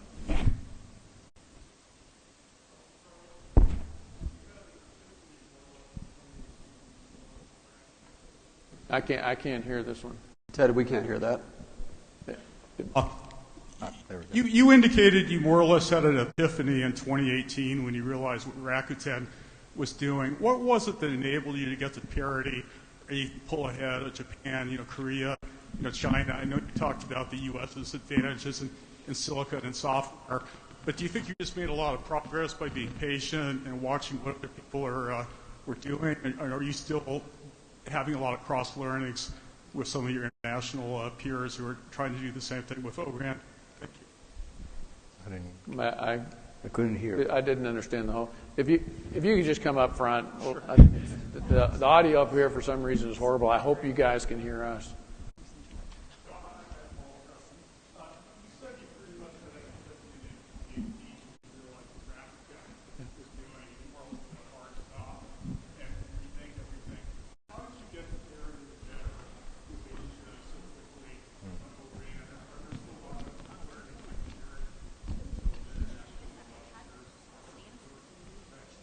Still a lot of internet, but on O-RAN?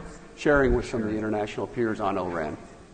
Yeah, so I don't know that I got it. The question really was about Rakuten in 2018, where we really had kind of an epiphany that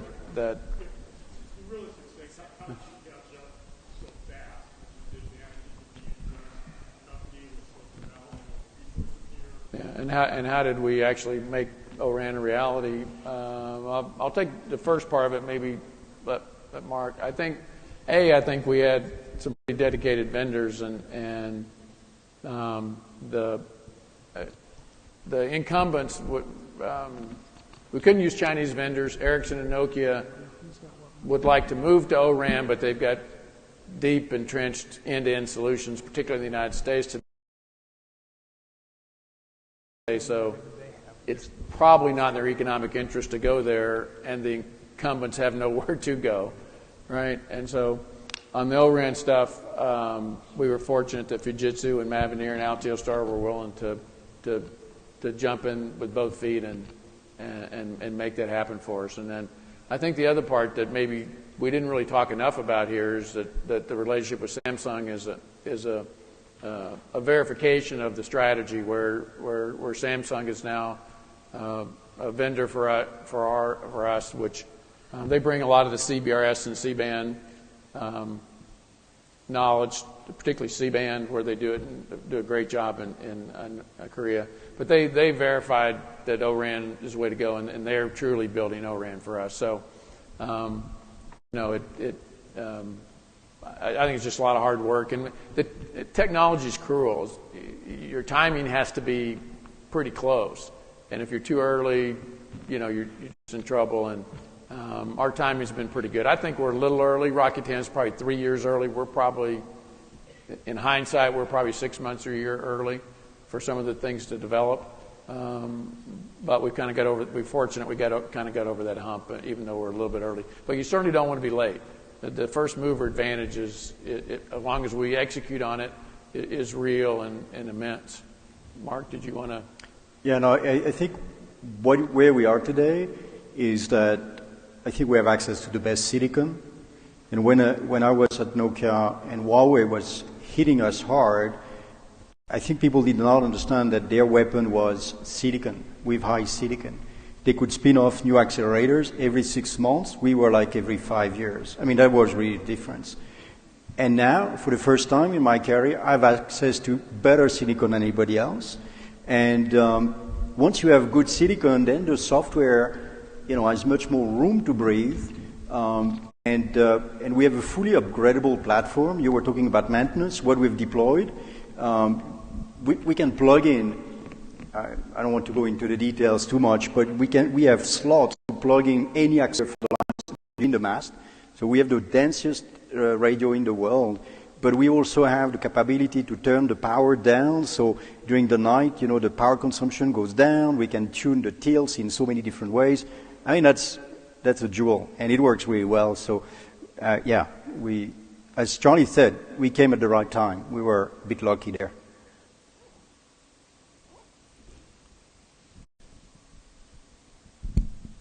Charlie, I guess 3 questions. The first is, when you think about the examples you used for market share, I'm here this way.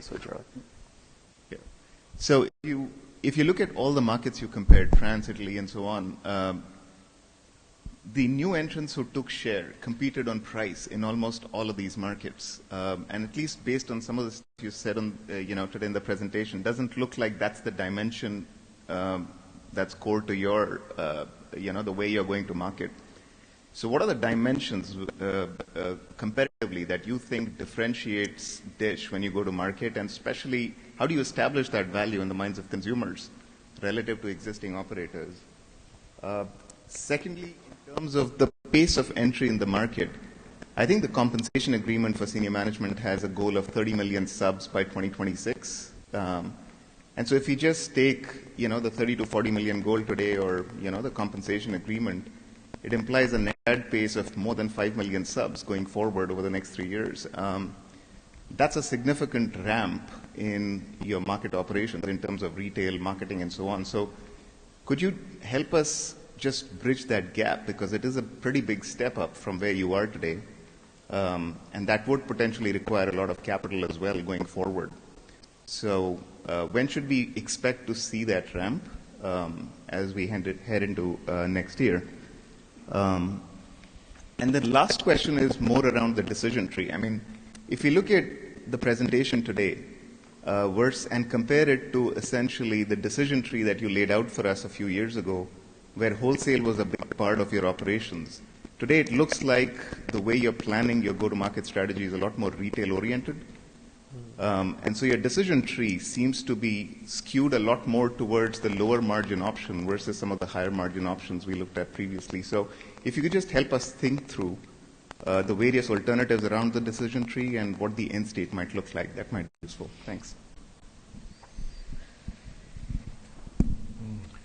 Well, the first part was relative to how do we think about market share as it relates to price. I think, obviously, Stephen, you might want to get a microphone because you can weigh in here too. But we've competed as an MVNO. We understand what the market is. We've been through, certainly a couple rounds, with our gloves up with respect to the global device shortages we experienced in 21, the efforts to migrate almost 100% of our subscriber base from one network to another. The good news is that we got a lot of practice at migrating subscribers from one network to another. And look, obviously, I think we said this on the call, but having owners economics in retail will be transformative for our retail business. We see lots of opportunities at the segment level and other things to start scaling up, our gross adds, our additions. We believe there's avenues that are open to us there, but getting to owners economics is certainly a really important step. Right, so we'd imagine that we'd be able to start ramping up later this year when we have Band 70 devices operating on our network. When you think about the role of price, obviously as we bring on our own gig factory, our incremental costs will be far lower than they are today. And we'll look to take advantage of that in the right ways. I think as Charlie said, we'll do it with discipline and we'll do it profitably. There's certain things that we won't choose to do that we've seen some of the competition do here in our time in this market. But we feel very confident we can start ramping gross adds and upgrade existing customers to our new network as it becomes available across the country. The other point I might want to talk about a little bit, John, is just the not underestimating the power of digitization that Stephen talked about and the digital operator platform versus kind of the traditional footprint that we're working on. Yeah, that's a great point. I think the one thing that COVID did for us, and Stephen touched on some of this, was just the acceleration towards digital. We're building essentially a digital asset in retail, from the team to the people to the processes and the underlying technology. We also get to start fresh there. We'll operate far more like other web scale companies in that space. And so we'll have access in national retail. We'll have a digital business where we see significant room to move with lower costs of acquisition. And we've got indirect partners who can be our local ambassadors, help us build our brands. And again, we'll take a multi-segmented approach. It's a highly segmented market. The Boost will be the driving factor behind that, and we'll move that up market to address a far larger group of potential customers.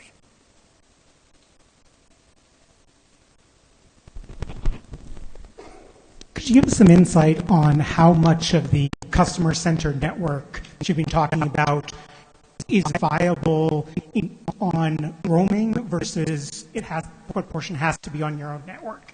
And how does that affect your ability to go with non-specific location, but across a metro area and the like?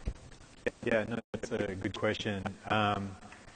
As it relates to sort of customer-defined networking, when you look at these enterprise opportunities, a lot of them are sort of private systems that are deployed within the enterprise or around the enterprise or on the facility in which the enterprise operates. And, today, as I mentioned earlier, we're able to deploy those anywhere in the country. But as we look at how we extend sort of the private 5G plus networks with the network slicing at the top layer, that's only really available on our network. We can't, obviously the rest of the industry doesn't have network slicing deliverable across, 5G SA environment to every endpoint in the country. So we are limited if we start looking at that sort of service tier to our footprint. That's why I say we end up sort of in that middle tier today. For certain customers, we can do sort of the top tier with the network slicing based on where our footprint is today. But as we continue to build that footprint out, we'll be able to extend that as Dave deploys the rest of the network. But yeah, our roaming partners certainly don't have the capability to do that at all.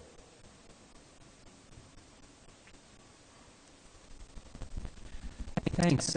Two questions, if I could. One is, as we try to conceptualize the evolution in costs for the network, can you share where you are today in terms of the number of cell sites, where that gets to by mid of 23 when you had the chart up of the picture of what the country's going to look like in terms of on-net service?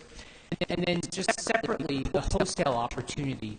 Do you have a sizing of what you think the wholesale opportunity is? and who the compelling partners for Dish could be on the Very hard. You're generally anchored to the incumbent and the pace at which they move, which is very, very glacial, and that's being kind. You can imagine the platform that we've put in place, the ability for somebody to come in as an MVNO and innovate on top of this is very, very quick. And their ability to get into the market and serve those customers as a brand is at a whole different cadence than what the traditional model is today. So, if you look at the traditional market and you say, okay, how much of that is wholesale, I think that's undersizing the opportunity significantly because a platform that we built and that Mark laid out has just never existed before. So I actually think it's a very, very big opportunity.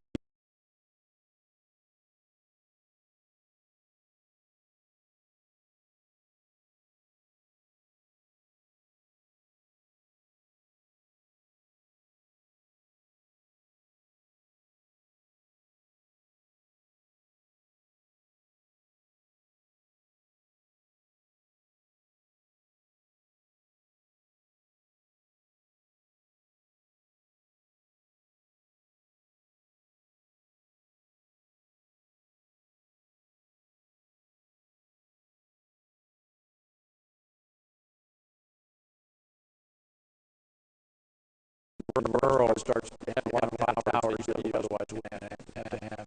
So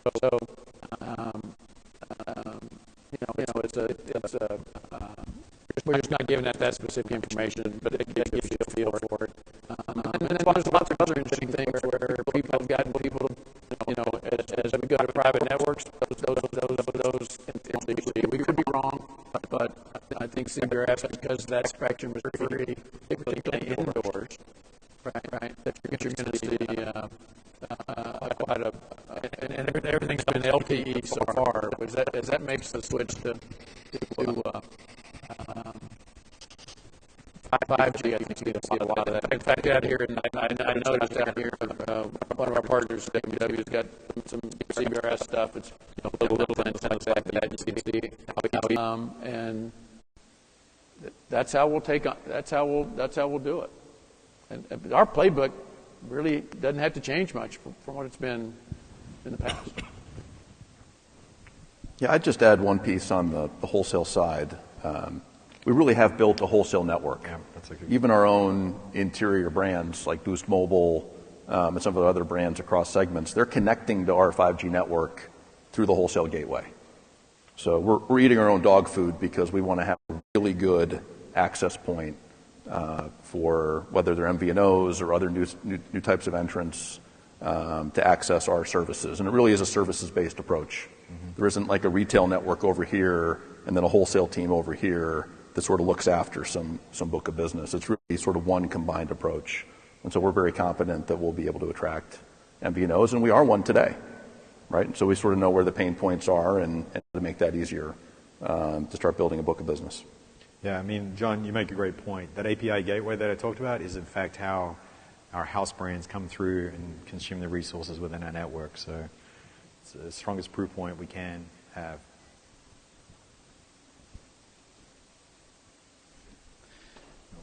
Hi. Thanks for hosting this meeting. To date, you've really leveraged your DBS cash flows to pay for the wireless venture, especially on the spectrum side. I'm just curious if you've considered other capital resources, perhaps vendor financing, and how that might fit into things. And then I imagine a lot of satellite bondholders are in attendance today, and just curious what your message is to them, how DBS fits into the overall strategic plan. Thank you. I didn't. Did somebody get that question? There was something about DBS. Did you hear it? You can answer it. Well, DBS fitting into the overall plan, and then our leverage on DBS. And how we think about that moving forward. Yeah. I mean, obviously DBS has been a great long-term business for us, but obviously that's a business that's declining, right? But it still throws off tremendous cash flow. I've said it till I'm blue in the face that we think DirecTV and Dish is inevitable. I don't think that's a regulatory issue today. Of course, that's just my opinion. Guys out, 5 or 10 years earlier, which is not great for the rural America. So. I think there's any number of things out there that can make some sense. And again, the only way I'd say we have a lot of assets, right? And some of these assets are we have 12 gigahertz. We use it both via satellite and terrestrially, right? Other people would like the LEO guys would like to use it, but the FCC's got a rulemaking. I'm highly confident that the government, it's the only 500 megahertz band probably in the next decade that's going to be available, and it's not owned by the Department of Defense. So this is going to get more use, and we're well positioned there. We paid an auction for the terrestrial rights. We paid an auction for the satellite rights.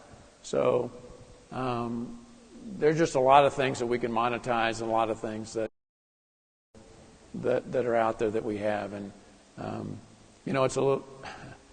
it's a bad analogy, but it's sort of like playing Monopoly, and you buy enough deeds, you buy enough properties that soon almost every roll somebody's landing on your property, right? And so, and you just, and we're in the process of building those houses and hotels where we can collect a little rent as people land on our property, and we own enough of the real estate in the game that that if we're playing with 4 or 5 players, once everybody rolls, 1 or 2 of those people are going to land for an opportunity for us. And business hadn't changed since you played Monopoly when you were in 4th grade. All right. I realized the last question before cocktail hour. I don't want to delay. You're our last question. He's actually holding us up. He's holding us up. All right. So you're our last question. I will make it very quick. So you mentioned steward of capital, and you mentioned market volatility. So I just want to ask, you now have first lien bonds, secured bonds trading sort of 9% yield, which some would consider very attractive. You have short-dated bonds, the 2023 and 2024 maturities trading at pretty steep dollar discounts to par. And then you have longer-dated bonds trading now in the low 70s. Just curious, when you say steward of capital, would you think about potentially using some of the capital for any of those bonds? And then the last question, and I hate to end on something generic, but what keeps you up at night? This is, we've learned a lot today. Thanks for bringing us here. But when you look at the challenges ahead, what ranks high in terms of keeping you up, and you can't say your wife? That's it for me. I didn't hear all the questions about the bonds. One was what keeps you up at night. I'll just answer that one. It's you. No, I always worry about the things we can't control. So the government keeps me up at night. I never would have thought that an agreement. We were fighting with T-Mobile like cats and dogs. We finally came to an agreement. I would have thought that the government would have approved that within days. Certainly still going within months. So, Washington always keeps me up a little bit. Having said that, for the first time, while they were skeptical. They were very skeptical about it. In 2018, some of you know this, commissioners said these guys better build their network, and by 2019, or we're going to take their license away. And in tremendous courage on this company's part, we said that is not the right thing for this country. And so we spent $500 million building an IoT network that had Washington been a bit more, if Washington knew where things were going, a partner for us. Now, we actually are helping, and our partners are bringing leadership back to the United States. That doesn't happen if we build the network that the FCC wanted us to build in 2018. So, I think that always worries me. And again, 2018. So, I think that always worries me. And again, as I said before, I certainly look at where the markets are today, where it's going to take time for the markets to settle down, and you never know where. We don't control the Federal Reserve.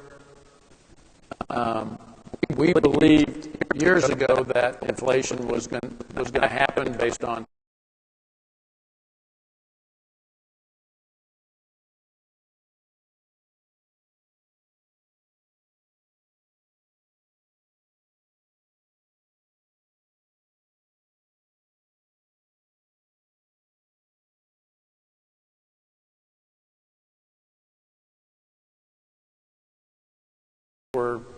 We're ready now.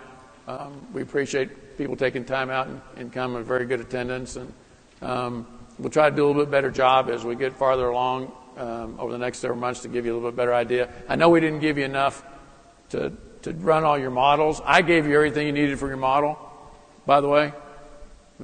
I said I'm now confident we're going to be a Fortune 100 company. For your model. For your model, I think the 100 largest company in the United States is $30 billion. $30 billion, run a margin, you're ready to go. Now, you're not going to tell your boss that. Don't tell your boss that. I mean, you can go up there and run your algorithms and run your ratios and run all your stuff and twist yourself into a pretzel. Top Fortune 100 company, margin, dish. All right, thanks. Thank you, everyone.